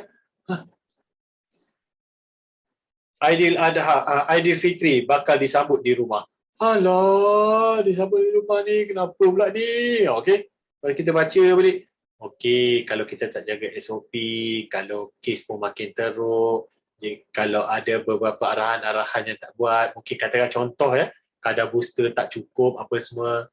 Itu antara suasana-suasana konflik yang kita boleh jadikan storytelling itu benar. Orang betul-betul macam, kenapa ni? Orang jadi excited je nak dengar lagi penceritaan yang sedang kita sampaikan. Itu yang bagaimana kita mewujudkan suasana konflik. Okey. Yang ketiga, struktur yang tersusun. Sahabat-sahabat semua yang saya kasih sekalian, penting untuk kita tahu struktur dia. Okay. Mungkin sahabat-sahabat semua perasan kan, jika kita jadi storyteller yang baik, siapa-siapa yang pernah ada pengalaman dulu yang jadi yang pernah masuk pertandingan bercerita masa kat sekolah dulu kan. Bila kita bercerita, jadi saya cerita ni pun berdasarkan pengalaman saya. Saya masa sekolah dulu, saya pernah masuk untuk pertandingan bercerita dan bagaimana arwah ayah saya dan juga cikgu-cikgu saya mengajar saya bagaimana cara untuk kita bercerita agar orang mendengar. Okay? Ada cerita yang pertama, cerita yang kedua, cerita yang ketiga, cerita yang keempat. Okay? Dia ada struktur yang tersusun. Dan cikgu saya cukup marah ada satu tu, masa tu saya darjah 3. Okay? Saya nak bercerita tentang cerita Cinderella. Okay. Cerita tentang Cinderella yang saya ceritakan tu. Kemudian, bila saya cerita tu, saya tak ikut pada dia pun jalan cerita yang sebenarnya. Macam mana pari-pari datang, lepas tu dia kumpulkan benda ni, tukar benda ni labu jadi lori, kereta berkuda, wagon, okay? Kemudian dia ambil tikus, jadikan tikus tu sebagai kuda, kemudian kena balik sebelum pukul 12, apa semua ni. Saya tak ikut kesinambungan tu. Saya cerita berterabur. Okay? Cikgu tersebut sangat marah dengan Cikgu Mariam, kalau tak salah saya nama. Cikgu Mariam ke Saya lupa dah nama, tapi muka tu memang saya nampak apa tu memang saya tu lah, tapi cuma nama je tak tak datang kat saya. Dia marah. Kata, Afnan, kamu nak cerita ni, kamu kena cerita ikut urutan, ikut susunan dia betul-betul. Kerana jika kamu cerita macam ni, orang jadi confused. Dan sungguh, saya tak buat apa yang cikgu tu cakap, saya kalah masa tu. Okay? Sebenarnya ada potensi untuk rezeki saya untuk dapat lagi dengan lebih baik lagi, namun disebabkan kerana tersusunnya sebelum cerita dia jadi bercampur-campur. Jadi tak adalah tersusun. Dan sahabat-sahabat semua sebagai tukang bercerita kan, kita punya sebagai storyteller sangat-sangat penting. Itu sebabnya mengapa kita bila kita nak jadi storyteller, biarlah cerita tu kita in control. Kita tahu dan kita yang pegang benda tu. Itu sangat-sangat penting. Alright. Okay. Sebelum saya teruskan, izinkan saya untuk lihat sekejap. Okay. Rumah, betul tu sambut di rumah, bukan sambut di hotel. Okay. Alright. Okay. Dan seterusnya tajuk cerita penting. Okay. Perlu ada ketok. Kelok. Kelok. Kelok penceritaan. Kelok penceritaan tu macam mana Kak Ji? Yang naik tu macam tu ke? Kalau ikut Aristotle, dia seperti art kan, story art. Dia bentuk macam hill kan. Ada position, ada climax, ada dia punya tu. Tapi kaedah yang Kak Ji gunakan ini, yang pernah Kak Ji belajar juga, dia kita gunakan sebagai kelok penceritaan tu, dia lebih lagi menepati dalam kehidupan kita. So kalau kita bercerita tu mesti ada benda tu. Kalau tak ada macam Tuan Afnan katalah berterabu sekali. Yes, betul. Terima kasih Kak Ji atas perkongsian Kak Ji. Yes, kelok penceritaan. Dan sahabat-sahabat semua, bila kata kelok penceritaan, inilah yang ada dalam The Mountain. Naik. Okey, itu adalah yang dimasukkan dengan kelok penceritaan. Terima kasih lagi sekali pada Kak Ji. Dan seterusnya, jadikan storytelling ini benar adalah berdasarkan pengalaman sendiri. Okey. Sahabat-sahabat yang dikasihi sekalian, bila kita nak menceritakan tentang kita untuk jadi storyteller, terbaik adalah kita ambil pengalaman sendiri. Okey. Daripada pengalaman sendiri ini juga saya ingin berkongsi dengan sahabat-sahabat semua bagaimana pengalaman kita dan kita dengan pengalaman orang lain, kita dapat gabungkan untuk jadi seolah-olah cerita kita. Okey, kaedah dia macam ni, sahabat-sahabat semua. Apabila katakanlah contoh, okeylah, saya ambil lagi sahabat saya, Tuan Syekh saya ni, Mr. K, dia menceritakan bagaimana pengalaman dia ketika dia belajar di Jordan dulu, dia pergi ke Petra. Okay. Dan kita tahu Petra antara di Jordan tu, dia ada satu tinggalan sejarah zaman kaum Samud kalau tak salah saya. Syekh, betul Syekh? Samud. Kaum Samud ya. Macam mana dia buat bangunan bukit-bukit tu, gunung-gunung tu dipahat, diukir untuk menjadi satu bangunan yang sangat indah. Okey, subhanallah, masya-Allah, teknologi orang dulu-dulu pun hebat-hebat juga. Okey, kita ingat kita hebat, teknologi orang dulu pun hebat juga. Macam mana dia buat semua tu? Kemudian Mr. K dia cerita dengan saya macam mana pengalaman dia pergi ke situ, dia pergi tak boleh naik, contoh, tak boleh naik kereta, kena naik unta pergi ke sana, lalu lorong yang sempit, di celah-celah bukit, kadang-kadang tu kita terpaksa tunduk sikit, okey. Dan ada kalanya kita tidak boleh membuat bising kerana bila buat bising dikuatiri batu-batu terjatuh, katakanlah sebagai contoh. Sampai kat tempat tu suasana dia macam mana? Okey, katakan suasana dia panas, kemudian ada ada turis-turis yang lain datang semua ke tempat tu ambil gambar apa semua. Okey. Jadi, macam mana kita nak menceritakan? Kononnya kita pun pernah pergi ke sana. Satu, kita tengok cerita yang berkaitan tentang lawatan ke Petra tu. Ke tempat di mana kaum Samud ada buat dia punya bangunan dia. Ataupun kita menceritakan pengalaman kita, mungkin pergi di kawasan bersejarah yang berdekatan dengan kita. Contoh, kita pergi Kota Melaka. Katakanlah contoh Kota Melaka. Okay. Kita pergi Kota Melaka, kemudian kita nampak apa bangunan-bangunan ada. Kata contoh, saya ambil di Eva Musa. Okay? Di Eva Musa, macam mana bangunan di Eva Musa, kemudian ada tangga, kemudian atas tu ada bangunan lain, dan macam mana suasana untuk sampai ke Eva Musa tu. Saya menceritakan suasana pergi ke Eva Musa, namun saya menggunakan detail-detail yang ada dalam cerita daripada Mr. K tadi, cerita tentang pergi ke Petra tadi, saya masukkan dalam cerita Eva Musa, dan saya bukannya cerita pasal Eva Musa, saya cerita saya pergi ke Petra. Contoh saya tak pernah sampai ke Petra, saya tak pernah sampai ke Jordan, walaupun alhamdulillah rezeki Allah berikan saya boleh bercakap Arab, namun saya hanya sampai ke Mekah, Madinah, itu je. Okey. Moga hajat kita semua untuk menunaikan haji semua akan tercapai, menjadi tetamu Allah, dan kita dapat juga menziarah masjid satu lagi masjid di Palestin nanti kan. Okey, masjid Allahumma salli Al-Aqsa. Tiba-tiba hilang. Okey. InsyaAllah moga kita akan menjadi tetamu di sana. Okey, saya doakan untuk semua. Namun saya pernah sampai ke Melaka. Okey. Dengarkan bagaimana saya membuatkan penceritaan berdasarkan pengalaman saya di Melaka. Saya menceritakan pengalaman di Petra. Okey, dia macam ni tau. Bila saya pergi ke sana, dia nak berjalan tu, sepanjang perjalanan tu kita akan nampak banyak peninggalan-peninggalan sejarah. Okey, terutama sekali kan kita akan nampak dia ada macam, maksudnya bangunan-bangunan, runtuhan bangunan yang banyak tersisanya kebanyakannya dekat atas dekat tanah. Jadi kita nampaklah nanti sepihan kat sini, lepas tu dia ada buat korekan tanah untuk buat arkeologi, ada lagi tinggalan kat sini. Kemudian bila kita jalan tu kan, bayang suasana panas kat situ, cuaca dekat Timur Tengah dia panas kan. Semua kita boleh pergi ke sana sama dia kalau tak jalan kaki naik unta. Jadi kalau nak dapat train yang lebih sekali, lebih lagi kita jalan kaki.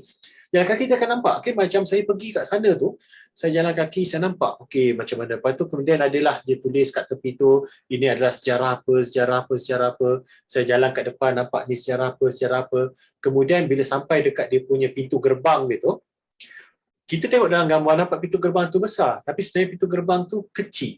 Okay, pintu gerbang tu cukup kecil dia sebenarnya. Macam mana, kalau dua orang kan, kalau dua orang badan besar ni, jangan kata badan besar, badan macam saya pun kalau diorang lalu pun nak masuk kat pintu dia sempit. Bayangkan kita nampak gambar tu besar tapi sebenarnya sempit. Okey, dah masuk kat dalam tu nampaklah ada tinggalan-tinggalan sedikit bangunan apa tu yang dibuat. Kemudian jadi satu tangga sayur kan. Lepas tu ada satu lagi bangunan kat atas. Jadi kita naik anak tangga tu. Nampak satu-satu dan setiap anak tangga yang ada kat situ tu kita boleh nampak dia punya penceritaan dia, okey, bagaimanakah kisah kaum tu. Sahabat-sahabat yang dikasihi sekalian, tadi saya menceritakan bagaimana saya berjalan di Dataran Pahlawan. Okay? Dataran Pahlawan kan yang pergi dekat shopping kompleks tu, kemudian lalu kat Dataran Pahlawan, kemudian ada banyak peninggalan bangunan-bangunan dekat tanah dan tapak arkeologi, dan dia ada kesan-kesan yang monumen yang ditulis apa semua tu. Saya menceritakan tentang yang tu. Kemudian saya berjalan daripada Dataran Pahlawan untuk pergi ke Eva Musa. Pintu Eva Musa panas. Tak ada naungan, tak ada pokok, tak ada apa. Kan dia panas kat situ. Jadi saya ceritakan kepanasan bila berjalan kat situ. Okay? Dan saya ceritakan juga, boleh kalau nak pergi cepat, sama ada naik kenderaan ataupun jalan kaki. Tapi kita nak ada feel, kita jalan kaki. Dan kita nampak lagi macam-macam binaan yang ada kat situ. Dan saya menceritakan macam mana saya masuk dalam pintu gerbang tu. Yang saya bayangkan sebenarnya Eva Musa. Memang Eva Musa kan kita tengok sebenarnya kecil benda tu kan. Kita nak masuk pun sempit. Dan memang lepas pada Eva Musa tu kita akan nampak dinding-dinding dia apa semua, dan kita akan nampak tangga untuk naik ke atas ke, saya lupa dah nama dia, macam ada tapak gereja kat atas tu. Okay? Jadi saya menceritakan apa yang berada di Eva Musa tu seolah-olah saya ada di Petra. Orang tak tahu. Saya tak cakap. Aku cerita apa yang ada dekat Eva Musa tu, aku ceritakan pasal Petra ni. Namun apabila saya menceritakan, kedengaran seolah-olah seperti saya ada di sana. Itu yang gunanya macam mana kita gunakan kita punya pengalaman sendiri untuk bercerita. Okay? Dan bila kita menggunakan kaedah inilah yang menjadikan ceritanya lebih menarik. Terutama sekali bila mak ayah ingin menceritakan tentang anak-anak, bercerita kepada anak-anak, nak mendidik anak-anak macam mana, kisah macam si tanggang apa semua kan, untuk mendidik anak-anak tu agar lebih hormati ibu bapa, kita menggunakan kaedah-kaedah ini. Ini bagaimana untuk kita menjadikan storytelling itu lebih best lagi. Alright. So macam mana, semua okey? Okey, sebelum saya teruskan untuk mengapa gagalnya storytelling ini, saya mohon untuk sahabat-sahabat semua untuk buat 1 2 1 2 1 2 pada ruangan chat. 1 2 1 2 1 2 1 2 1 2 1 2. Silakan 1 2 1 2 1 2. Ya, terima kasih Dayang, terima kasih host, terima kasih Galaxy, terima kasih Tuan Zul, terima kasih Puan Azlinda, terima kasih Tuan IR, terima kasih Kak Ji. Alhamdulillah, terima kasih Tuan Rosli, Tuan Ramli, okey. Tuan Cik Akilah. Okey, Alhamdulillah. Terima kasih banyak-banyak semua atas maklum balas yang diberikan. Terima kasih Cik Puan Ejah, Cik Puan Sabariah. Alhamdulillah. Jadi izinkan saya untuk teruskan kenapa gagalnya storytelling.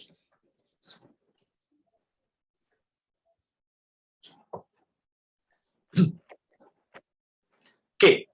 Yang pertama, mengapa gagalnya storytelling? Kita cakap. Kan tadi kan saya ada cerita ni. Saya bercerita tentang Petra. Kemudian saya kata, tapi sebenarnya aku tak pergi ke Petra tadi. Aku pergi ke Melaka je. Tapi aku cerita apa yang jadi kat Melaka tu aku kaitkan dengan Petra. Spoil. Itu memang terus hancus. Tak jadi cerita. Ataupun, okey dengar ya. Ada satu cerita ni nak cerita ni. Maya sini dengar ni. Orang tak ada rasa suspense kat situ. Okay. Jadi elakkan bila kita nak buat storytelling tu, bukan kita bersahaja dan kita terus masuk bercerita.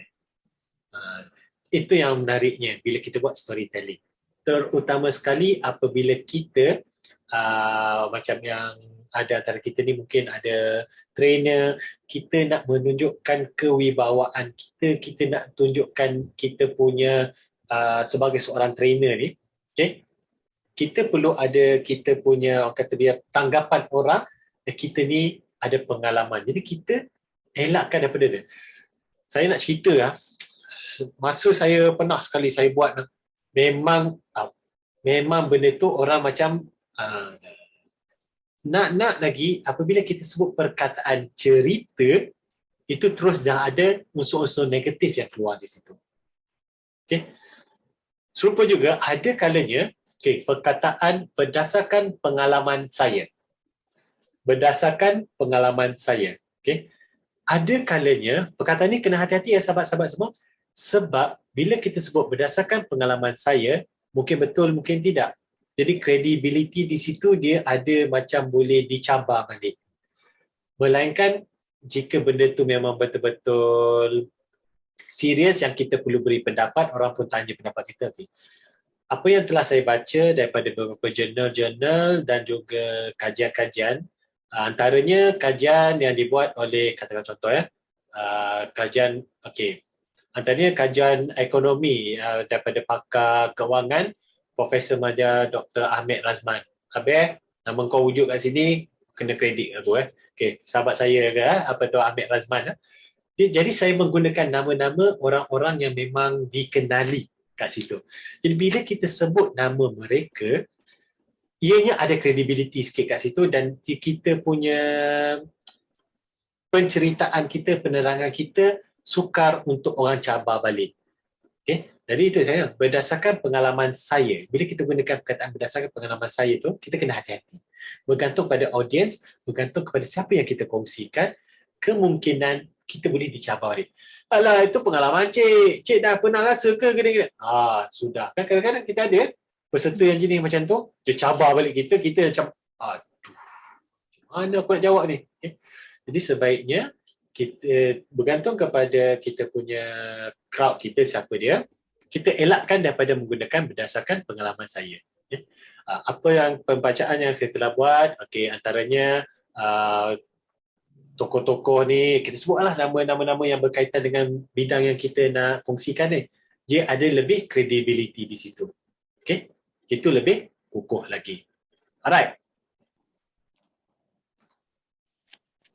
Seterusnya, adalah maklumat yang terlalu padat. Ini kita boleh kembali balik pada soalan yang ditanya tadi pada awalnya. Bila orang tanya, kita cerita sampai panas tu dah terlalu panas sampai orang pun dah tak terasa apa. Itu yang jadi disengage. Kata proximity tu dah mula berjauhan. Macam asalnya mula dia tak peluk tubuh, tiba-tiba dia peluk tubuh. Okay, ini satu lagi tips. Bila kita bercakap, satu proximity, satu lagi peluk tubuh, satu lagi yang kadang-kadang yang kita macam terlepas pandang, dia dah bosan lah tu. Okay, kerana maklumat terlalu padat. Dan sahabat-sahabat yang dikasihi sekalian, bila kita bagi maklumat yang terlalu padat, kadang-kadang orang tak boleh nak hadam, orang jadi macam, tak kau lah, cerita-cerita seorang lah, malah aku dah kata. Dia akan jadi bosan di situ. Okay? Jadi, kita sebagai storyteller, kita evaluate, kita lihat, kita tengok macam mana orang dengar, macam mana orang macam tumpukan perhatian pada kita ni, nampak ada engaging, okey. Namun jangan lebih-lebih. Melainkan jika mereka bertanya. Kalau mereka tak tanya, okey, kita cukup dengan apa maklumat yang kita sampaikan. Kerana ini akan membuatkan jika terlalu banyak sangat information kita bagi, gagallah storytelling kita. Okay? Nak kalau kita buat sales, memang nak cantik dah, orang dah keluarkan buku cek dah, ataupun mungkin dah keluarkan debit card. Dari dia dengar maklumat kita cerita, malah aku simpan balik. Dah rugi kita nak buat sale nanti. Alright? Okay. Saya akan kongsikan lagi beberapa bahasa-bahasa badan negatif ketika mana kita membuat storytelling yang membuatkan orang kadang-kadang ni macam tak nak dengar. Okay? Bila kita bercerita, orang tak nak dengar. Satu pantang yang perlu kita jaga daripada diri kita bila kita menceritakan tentang sesuatu, okay? Elakkan tangan kita daripada sentiasa kerap kali memegang bahagian muka. Terutama sekali, ni kata T-zone kan? Bahagian T-zone ni, kita tutup pada bahagian bawah T ni. Okay? Hidung dan juga mulut kita.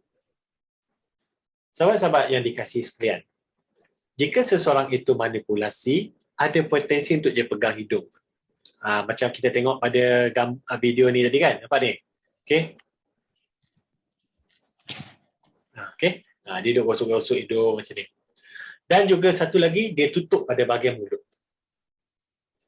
Cerita tentang tutup pada bahagian mulut ni, sahabat-sahabat dikasihi sekalian, pada mereka yang berkacamata, elakkan ketika membuat storytelling, membentulkan kacamata seperti ini. Mungkin, katakan sebagai contoh, ya, bayangkanlah dalam keadaan yang kita kelam kabut tu, Alhamdulillah Allah datangkan ilmu pada aku, datangkan ilham pada aku untuk membantu orang. Kita menceritakan kebaikan diri kita, kemudian kita menutup sebahagian pada muka kita, seolah-olah kita berpura-pura kat situ. Jadi, elakkan sahabat-sahabat semua, bila kita bercakap, kita menyentuh pada bahagian muka kita. Terutama sekali bahagian hidung dan juga mulut. Jika nak betulkan kacamata, kita elakkan daripada muka kita ditutupi. Sama ada kita betulkan macam ni ataupun kita adjust macam ni. Buat macam ni jangan. Buat macam ni elakkan. Maaf saya bagi contoh menggunakan jari tengah untuk membetulkan spek. Lagi jangan. Kerana bila jari tengah ni, biasanya kita menceritakan benda-benda yang negatif. Seolah-olah kita duk puji diri kita, tapi seolah-olah sebenarnya kita macam benci. Kita berceritakan tentang benda yang positif tentang diri kita. Elakkan tangan menyentuh pada bahagian muka, terutama sekali hidung dan juga mulut. Bergantung kepada kesesuaian apa yang kita ingin sampaikan, kita bercerita ni elakkan daripada fidgeting. Kita pegang macam ni. Kita pegang macam ni. Melainkan kalau sejuk, tapi elakkanlah. Jika boleh, elakkan. Elakkan daripada kita fidgeting macam ni. Kadang-kadang kalau jadi letuk-letukkan jari sambil kita bercerita tu, elakkan. Bila kita bercerita, lebih baik kita membuat bahasa tubuh yang terbuka. Tapak tangan kita ni, kita macam ni. Yang terbuka. Muka kita sentiasa senyum. Dan sambil bercerita tu, ada anggukan. Elakkan sambil bercerita, kita menggeleng. Automatik kan? Bila orang nampak muka kita geleng, kita cakap benda positif, orang kata kita negatif. Betul, aku buat benda tu. Betul, aku dah selesaikanlah kerja aku. Kau percayalah. Cakap dah selesaikan tapi kita geleng kepala. orang akan lihat pada muka kita ni, yang ni macam ada manipulasi ni. Dia elakkan. Jadi benda-benda ni yang kena elakkan. Dapat bas tangan kita, pergerakan tangan kita, fidgeting, gang macam ni, lepas tu muka cakap, elakkan. Dan nak zaman sekarang, keadaan sekarang ni, bila COVID ni kan, lagilah bila tangan ada kat muka ni, kadang-kadang orang pandang pun dia macam, kau tangan kau ada kat muka tu, kau dah basuh tangan belum? Dah ke, mana sekarang COVID, kau tak jaga ke kebersihan? Akan jadi benda-benda macam tu. Jadi kita elakkan. Alright? Itu antara bahasa badan yang negatif. Dan satu lagi bahasa badan yang perlu dielakkan ketika membuat storytelling adalah kita bercerita dengan seseorang, namun pusat kita dan juga hujung kaki kita tak menghadap pada orang yang kita cakap tu. Contoh, pernah tahu masa pengalaman saya dululah, saya balik hari raya itu, nak jadi cerita, ayah saya dia macam tak larat nak drive, jadi saya pun balik naiklah dengan geng-geng student naik bas pergi balik ke kampung semua. Kita bercerita tapi kita tak pandang dengan orang tu. Sahabat-sahabat yang dikasihi sekalian, apabila pusat kita terutama sekali tidak menghadap dengan lawan bicara kita, kita tidak ada empati, kita tak ada niat, kita tak ada minat untuk kita bercakap dengan lawan bicara kita. Jadi bila kita cakap, hadap pada dia. Yang ni barulah orang nampak lebih engaging lagi. Macam cerita Jepun. Yang ni cerita Jepun apa yang boleh masuk muka tu Tuan Lokman. Itu adalah apa gagalnya kita punya teknik storytelling. Seterusnya. Jika ada soalan-soalan, dipersilakan agar membolehkan saya menerangkan dengan lebih jelas lagi kepada sahabat-sahabat semua. Silakan jika ada apa-apa soalan.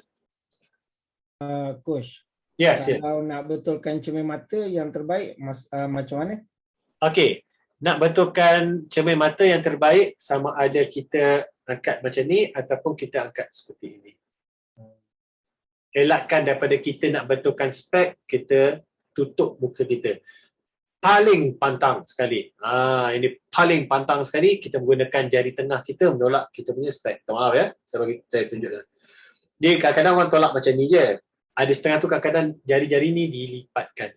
Sahabat-sahabat yang dikasihi sekalian, dalam bahasa badan, bila kita berbicara dengan seseorang, apabila jari-jari kita ini dirapatkan je, ada banyak sangat benda negatif.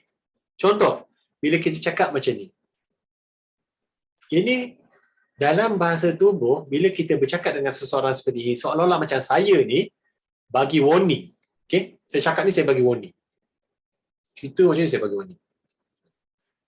Bayangkan saya tengah bercakap, macam Kak G Kak G kita tengok nama dia pun dia seorang ada title PhD, ada apa. Saya tak pasti sama ada sahabat saya Dr. Rahman ataupun Dr. Khairul ada bersama dengan kita ni. Tak? 3 orang PhD di sini. Saya seolah-olah tidak menghormati mereka bercakap, sambil cakap tu saya buat macam ni. Walaupun Dr. Fauziah ataupun kita lebih kenal dia, saya lebih kenal dia panggil Kak G walaupun panggil Kak G nampak mesra kan, namun bila saya bercakap macam ni seolah-olah saya tak menghormati Kak G. Jadi beza. Bila kita bercakap, jari-jari kita rapat, banyak sangat negatif. Bila saya kongsikan bersama dengan sahabat-sahabat kita di Indonesia, alhamdulillah, saya ada membuat juga perkongsian di Indonesia, di Singapura, di Pakistan, di Timur Tengah, di Oman dan juga di Qatar. Saya pernah buat perkongsian di sana. Dan kebanyakan mereka juga bersetuju bila kita bercakap dengan telapak tangan terbuka ini lebih mesra. Tak kisah apa saja budaya. Semua sama macam ni. Bila saya bercakap dengan sahabat-sahabat saya di Amerika Syarikat, di Perancis, mereka juga mempunyai budaya-budaya mereka tersendiri. Juga bila kita bercakap dengan dia, kata Monsieur, j'ai une question, monsieur.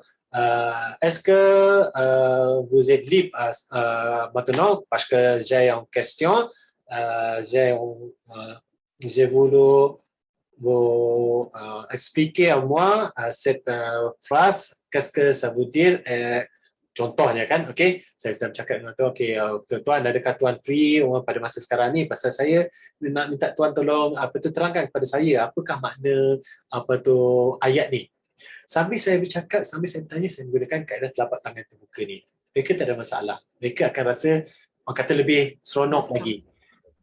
Begitu juga masyarakat Jepun. Bila kita bercakap dengan dia, sumimasen, watashi wa, macam mana, tiba-tiba hilang pula ayat dia. Okey, tak kisahlah. Okay. Namun, jadi kita elakkan. Dan untuk budaya kita di Nusantara, saya cerita Nusantara kerana teman-teman kita, sahabat-sahabat kita di Indonesia, di Singapura, di Brunei, mereka juga menyetujui, bersetuju. Okay. Bila kita bercakap, gunakan jari macam ni, pertama sekali bila menunjuk, ini adalah sopan. Namun, bagi sesetengah budaya, ini adalah isyarat lucah. Jadi bila kita nak tunjuk, lebih baik kita tunjuk macam ni. Okey. Okey, Cik Puan Fazlina, mengangkat tangan, ada soalan yang ingin ditanya, silakan.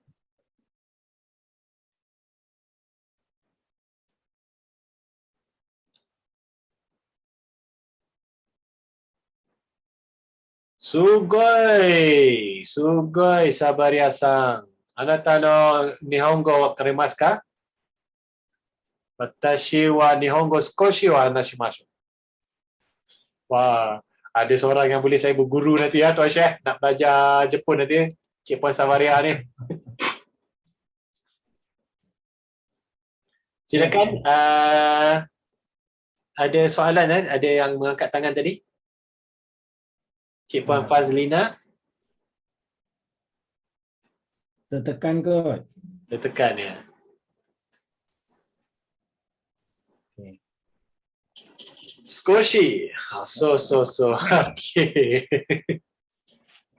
Skoshi itu mana sikit-sikit, okay, pada sesiapa yang ingin mengetahui apa benda lah yang Cik Puan Sabaria type ni. Skoshi itu mana sikit-sikit.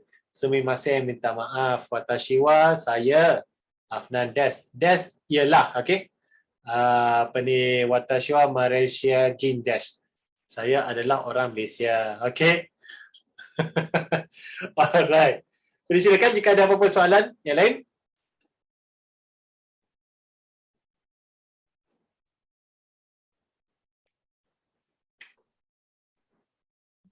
Bagaimana nak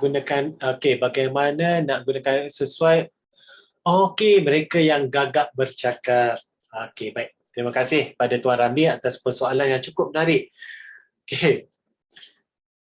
Wallahi, saya dulu gagap. Okey, saya dulu gagap. Saya masuk pertandingan bercerita dulu, saya hafal. Saya hafal buku tu. Hafal. Namun disebabkan kerana gagap, iaitu yang sampai jadi cerita saya tadi pasal Cinderella tu jadi berterabur sana sini apa. Saya dulu gagap. Dan ketika saya darjah 6 ada ujian lisan, saya memang betul-betul cuak sangat kerana saya baca, walaupun saya baca buku teks ya, kadang-kadang jadi macam orang kata gagap juga bila nak cakap ni. Dia tak lancar sangat kat situ. Okey. Jadi apa yang saya buat apabila gagap, ini yang saya buat berdasarkan daripada pengalaman saya banyak bercakap dengan diri saya sendiri. Saya bercakap dengan diri saya sendiri dan ada masanya kadang-kadang tu saya satu perkataan saya selesaikan percakapan dalam masa yang tertentu. Katakan dalam masa 10 saat saya nak baca satu perenggan, katakan contoh. Perenggan yang lebih kurang dalam 5 baris. Okey, saya baca. Saya praktis di situ untuk menghilangkan gagap. Okay. Dan gagap saya rupa-rupanya bukan disebabkan kerana saya gagap, saya baca tak berapa lancar ataupun vocab saya ni kurang. Rupa-rupanya isu yang paling penting dan kebanyakan orang, isu gagap ni adalah kerana dia merasa gemuruh di situ. Dia rasa takut di situ dan dia rasa macam tertekan kat situ. Okey. Jadi antara kaedah yang boleh dibuat, ini yang saya buat dan insya-Allah boleh dipraktikkan juga pada mungkin pada sahabat-sahabat semua yang mengalami masalah yang sama. Satu, praktis untuk bercakap selalu dalam gaya yang cepat dengan menggunakan teks yang tertentu dalam jangka masa yang tertentu. untuk membolehkan lidah kita ni mudah untuk menyebut perkataan dengan baik. Dan saya tak tahu, wallahu alam, ya, benda ni orang cakap, namun saya tak pernah nampak ada kajian saintifik atau tidak. Bila menjelirkan lidah, bila mengeluarkan jam menjelirkan lidah ni, hujung lidah ni jika fleksibel, dia menjadi tajam dan juga boleh digulung dan dia lipat. Biasanya lidah itu sangat fleksibel dan boleh mudah untuk berbicara dengan baik dan juga boleh belajar dengan berbagai-bagai bahasa. Wallahu alam, pasal ini tak ada kajian, cuma saya dengar orang cakap. Itu antara kaedah exercise yang boleh kita buat. Minta maaf, saya cuma tunjuk contoh macam mana maksud saya. Bila jelir lidah, biar dia tajam, kemudian digulungkan lidah dan dibuat lidah seperti bentuk S. Macam itulah lebih kurang je. Exercise kat situ. Syifu, kena stop share baru nampak lidah. Ya ke? Ya Allah, sorry. Stop share. Okey. Dia tak kamera. Okey. Nampak. Okey. Minta maaf, saya tunjuk contoh ya. Lidahnya kita jelirkan biar menjadi tajam. Kemudian kita gulungkan lidah. Dan antara exercise satu lagi, kita lipatkan lidah untuk jadi seperti bentuk S.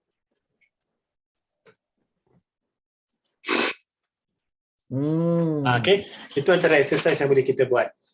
Kita biasakan lidah kita ni biar dia menjadi lembut. Baca perkataan mungkin dalam 3 baris, 5 baris dalam jangka masa yang tertentu dalam laju untuk kita melancarkan percakapan kita. Dan satu lagi, kita hilangkan rasa nervous kita, rasa gelabah kita, rasa takut kita. Kita hilangkan. Macam mana kaedahnya? Kita banyak bertenang, ambil nafas, tarik nafas. Lepas, tarik nafas. Lepas. Itu antara kaedah macam mana untuk kita hilangkan gemuruh kita. Dan mungkin gemuruh kita satu lagi disebabkan kerana kita tidak tahu apa benda yang kita nak ceritakan. Jadi macam mana untuk kita nak menjadikan apa yang kita nak ceritakan tu lebih baik lagi? Kita banyak membuat pembacaan tentang topik-topik tertentu. Ini cukup bagus untuk cikgu-cikgu. Bila cikgu-cikgu nak buat storytelling, nak berceritakan mungkin tentang subjek sejarah ke, banyakkan pembacaan dalam topik-topik tertentu, ataupun mungkin menonton cerita-cerita yang berkaitan. Sebab bila kita menonton cerita-cerita yang berkaitan, kita boleh meletakkan diri kita in time. Bila kita bercerita tu, kita menggunakan pengalaman yang lain, kita masukkan seolah-olah kita yang berada dalam cerita tersebut, untuk kita menjadikannya lebih fasih dan lebih lancar lagi. Dan satu lagi yang saya sarankan, kita banyakkan kita punya vocabulary ataupun perbendaharaan kata. Perkataan-perkataan yang kita nak sebut tu kita banyakkan dia. Contoh, lihat, tengok, nonton, saksikan. Dia maknanya lebih kurang sama, namun penggunaan ayat-ayat pada bahagian-bahagian tertentu. Kita lihat, kita tonton, kita tengok, kita saksikan. Masa bila kita nak pakai perkataan tersebut. InsyaAllah dengan adanya perbendaharaan kata yang banyak dan kita tahu tentang satu-satu topik, satu-satu perkara untuk kita sembangkan, untuk kita ceritakan, insyaAllah kita kurang rasa gugup di situ.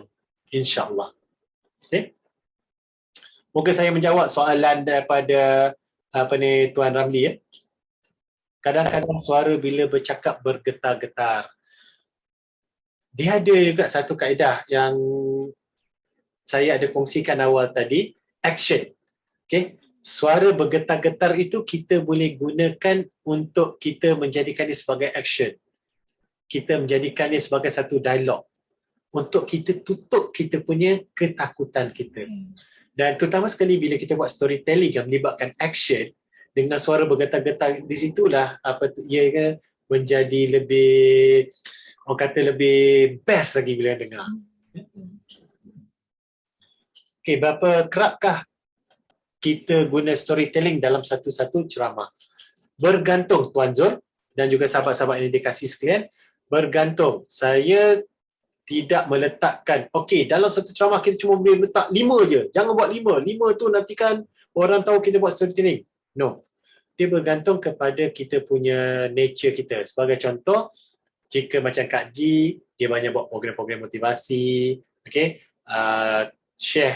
Tuan Syekh kita ni, Mr. K, dia banyak buat program-program yang berkaitan tentang terapi. Okay. Bilangan storytelling ni berbeza. Mungkin, katakanlah Tuan Zul banyak membuat program motivasi kepada anak-anak sekolah, katakan sebagai contoh. Ataupun tadi saya perasan ada seorang sahabat Cikgu Jab, okay, yang merupakan guru di sekolah. Okay. Boleh menggunakan storytelling yang lebih banyak lagi. Bergantung kepada keadaan, bergantung kepada situasi, bergantung kepada keperluan, kita boleh ubah benda tu. Jadi tidak ada dia punya ketetapan khusus, kena buat banyak ni, kena buat banyak ni, kena buat banyak ni. Okay. Semoga saya menjawab soalan Tuan Ramli dan juga Tuan Zul ya. Silakan jika ada lagi soalan, mungkin saya boleh raikan satu soalan lagi daripada sahabat-sahabat semua.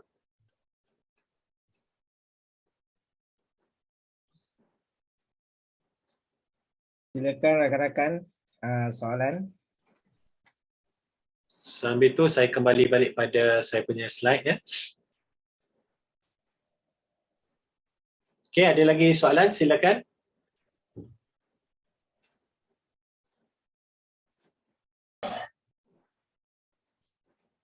Okey, kalau tak ada, izinkan saya untuk teruskan. Okey, alhamdulillah sahabat-sahabat semua. Saya sudah berkongsi dengan sahabat-sahabat semua berkenaan dengan jenis-jenis storytelling. Yang pertama, monomyth. Apakah yang dimaksudkan dengan monomyth? Monomyth adalah di mana kita menceritakan tentang sesuatu. Menceritakan. Apa pula makna The Mountain? The Mountain ni, apa yang seperti mana yang Kak Ji ada cerita juga, ada kongsikan bersama dengan sahabat-sahabat semua, dia ada naik dan turun dia untuk menimbulkan rasa suspense, rasa gerun dan rasa teruja dalam satu penceritaan. Okay. Dan next is petal structure. Petal structure ini digunakan di mana kita ingin menceritakan kebaikan tentang sesuatu. Kita ingin menceritakan kebaikan tentang satu benda ataupun mungkin tentang diri kita sendiri. Kita cerita benda-benda yang berkaitan dengan kebaikan tu, lepas tu kita kembali balik pada kita. Kita cerita pasal benda-benda kebaikan tu semua, kita kembali balik pada kita. Okay, itu adalah petal structure. Dan jenis storytelling yang seterusnya adalah false start. False start ni adalah menimbulkan rasa suspense. Penat macam ni. Kenapa? Okay. Itulah antara false start yang boleh kita buat untuk membuatkan orang nak dengar apa pasal yang kita rasa penat ni. Okay. Dan saya cover juga, saya ada kongsikan juga dengan sahabat-sahabat semua cara-cara untuk kita membuat storytelling. Yang pertama, action. Kita menggunakan gaya gerak badan kita. Okay. Dengan muka kita, dengan tangan kita. Ingat ya, muka kita elakkan daripada kita banyak menyentuh bahagian hidung dan juga mulut. Dan kita banyak, jika kita melaraskan kacamata kita, elakkan daripada kita menutupi muka kita. Laras seperti ini ataupun seperti ini. Okay. Menggunakan dialog. Ni dialog ni sesuai jika kita boleh mengajuk ataupun mengikuti kaedah bagaimana orang yang sedang kita ceritakan tu, kita menggunakan cara dia bercakap. Kita ajuk balik cara dia bercakap. Okay. Kerana kita ingin membawa pendengar kita in time bersama-sama dengan kita dalam dialog tersebut. Exposition. Exposition ni adalah kita menceritakan dengan lebih lanjut lagi, menceritakan dengan lebih menarik lagi tentang satu-satu perkara. Description pula, kita hanya detailkan khusus pada benda yang kita menceritakan dan tidak berlebih-lebih, hanya fokus kepada benda yang kita nak ceritakan. Next adalah menjadikan storytelling yang benar. Bagaimana? Maksud yang kita cakap tu jelas. Elakkan daripada guna ayat-ayat yang terlalu bombastik, yang terlalu tinggi sangat dia punya maksud dia. Okay? Gunakan layman's term. Jika mungkin kita bercakap dengan satu grup yang tertentu, mungkin ada hobi yang sama, minat yang sama, ataupun daripada negeri yang sama. Okay? Kita menggunakan istilah-istilah mengikut kesesuaian daripada grup tersebut. Suasana konflik. Suasana konflik ni macam mana? Suasana konflik ni adalah seperti mana yang kita baca dalam akhbar. Contoh ya, PKP bermula bulan depan. Kenapa ni? Rupanya jika kes makin tinggi, katakan sebagai contoh, ataupun SOP tidak diikuti, saja menimbulkan rasa suasana yang cemas, suasana marah, suasana sedih untuk orang lagi mendengar. Struktur yang tersusun, maknanya kita bercerita ni kita harus A, B, C, D, E. Okay, kita perlu ikut susunannya yang teratur. Kerana dalam subconscious pendengar kita, walaupun dia kadang-kadang antara macam ni, tapi dia masih lagi cuba menghubungkan antara satu cerita dengan satu cerita. Jadi kita nak jadikan dia sebagai satu jalan cerita yang cukup cantik. Dan yang untuk menjadikan storytelling yang benar adalah menggunakan pengalaman sendiri. Dan saya juga ada kongsikan tadi bagaimana menceritakan tentang suasana di Petra, Jordan, dan saya menceritakan suasana bagaimana saya berada di Melaka. Okay, saya menceritakan suasana saya di Melaka tapi seolah-olah seperti saya berada di Petra. Okay, bagaimana kaedahnya, macam mana kita nak detailkan dia, kita nak merasakan suasananya. Alright. Jadi, untuk storytelling ni, ada kalanya boleh menjadi gagal. Kenapa? Kerana satu, okay, dengar. Ini nak cerita ni, nak cerita ni. Terus spoil lah kata, aduh. Kena pula kalau memang peribadi kita ni memang jenis suka bercerita, jenis suka kelentong orang, dia boleh dah tu, nak bercerita dah. Okay? Payah orang nak mempercayai dan juga payah untuk orang engage dengan kita. Okay? Maklumat terlalu padat. Kita cerita ni terlalu banyak sangat detail, terlalu banyak sangat input hingga menyebabkan satu, proximity terus berubah. Okay, proximity orang bila yang memang minat nak dengar cerita kita, dia dekat dengan kita, dia angkut kepala perlahan-lahan macam ni. Bila dia jauh pada kita, dia peluk tubuh dan dia mula itu dah maknanya gagal dah. Pasal dah terlalu padat. Dan bahasa badan kita perlu jaga, elakkan daripada bahasa badan yang negatif. Jari jemari pastikan elakkan daripada dirapatkan. Okay, kerana ia menunjukkan unsur-unsur yang negatif di situ dan ada kalanya bergantung kepada budaya dan juga adat daripada setengah negara, daripada setengah kaum. Setengah pegangkan jari ini, walaupun seperti ini, kita nampak kita kata okey, namun ada setengah mengatakan itu adalah isyarat ucap. Begitu juga dengan menunjukkan dengan ibu jari ini, ada setengah budaya mengatakan ini adalah isyarat ucap. Okay. Begitu juga dengan ini ya. Ada setengah negara menunjukkan ini isyarat ucap. Untuk selamat, elakkan daripada jari kita dirapatkan. Okay. Jadi semoga bermanfaat. Okay. Satu, saya nak raikan soalan daripada Tuan Engineer kita. Berapa perkataan yang sesuai untuk satu ayat? Okay. Perkataan yang sesuai untuk satu ayat kurang lebih dalam 10 ke 12 perkataan. Maknanya satu baris. Hampir satu baris macam tu. Okay. Itu yang the best. Jika kita, ini dalam penulisan lah. Okay? Lebih kurang dalam satu baris. Kadang-kadang tu bila nak masuk baris yang kedua tu pun jangan lebih daripada nak masuk yang setengah yang kemudian. Pasal itu akan menjadikan orang baca satu nafas. Baca. Contoh satu lagi, kadang-kadang kalau kita tengok macam contoh Quran ya, Al-Quran, bagi mereka yang perasan, ayat Al-Quran apabila dianya sangat panjang, kita nak menghayati ayat tersebut pun menjadi agak macam payah sedikit kerana terlalu panjang. Okay? Itu dalam Al-Quran. Bayangkan jika kita menulis cerita yang mana kita sendiri pun ada kalanya payah untuk mendapatkan engagement pada orang, dengan menambahkan lagi perkataan yang terlalu panjang, dia akan membantutkan dan juga mematikan minat seseorang untuk membaca. InsyaAllah. Moga saya menjawab soalan Tuan Engineer. Okay. Alright. Seterusnya, okay, seperti mana yang dijanjikan. Okay, untuk sahabat-sahabat semua, selepas ini, bolehlah pergi pada bit.ly palang e-sijil storytelling dan ada isi beberapa maklumat di situ. Saya mohon untuk terutama sekali pada sijil nak tulis nama tu, tulis nama betul-betul, katakan contoh Keril Anwar Darus, KAD. Okay, huruf K, huruf A, huruf D dibesarkan, huruf yang lain dikecilkan. Kerana itu bagaimana yang anda type, itulah yang akan keluar dalam sijil masing-masing. Jika semua huruf kecil je, jadi semua huruf kecil akan keluar pada sijil masing-masing.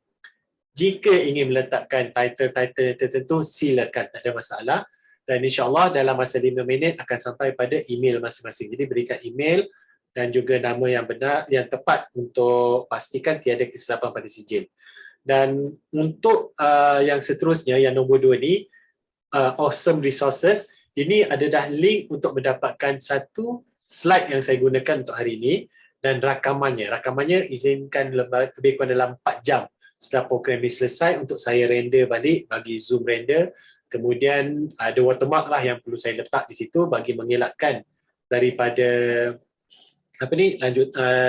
daripada disalahgunakan. Terutama sekali kan biasa sebut pasal PKP apa semua kan. Okay. Jadi saya tak nak lah nanti orang akan ambil, wah ni lah tengok ni ada orang ni berceramah kata PKP apa semua ni. Jadi saya nak elakkan daripada jadi fitnah nanti. Dan saya mohon pada sahabat-sahabat semua yang mana download rakaman ni untuk guna pada diri sendiri sahaja. Elakkan daripada sebarkan kepada orang. Namun jika nak berkongsi, gunalah ayat sendiri. Elakkan daripada guna video saya ni kerana sahabat-sahabat semua dah mengikuti perkongsian saya, faham maksud saya. Okay, kalau ambil yang separuh-separuh ni, dia orang faham lain, jadi lain pula nanti.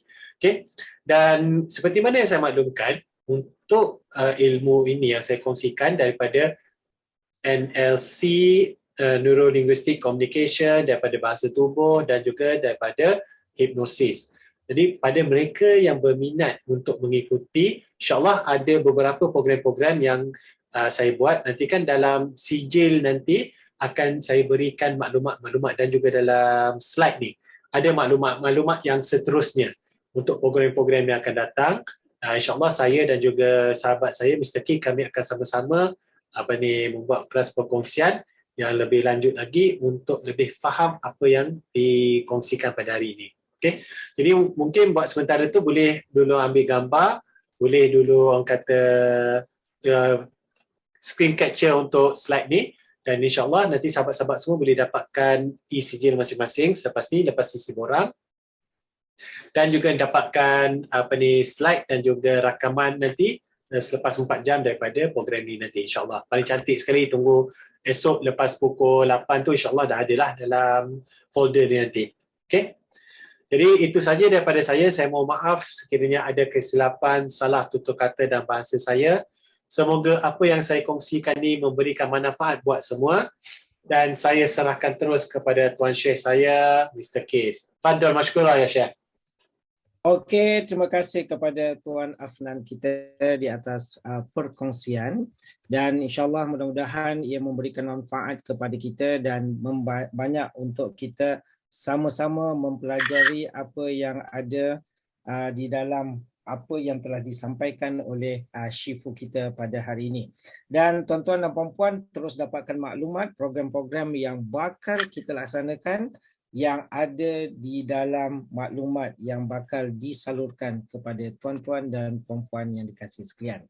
Jadi mudah-mudahan dengan perkongsian ini banyak manfaat daripada pertemuan kita dan banyakkan kita berdoa sementara masih dalam majlis ilmu ini, lagi-lagi di bulan Rajab yang penuh barakah ini, insya-Allah.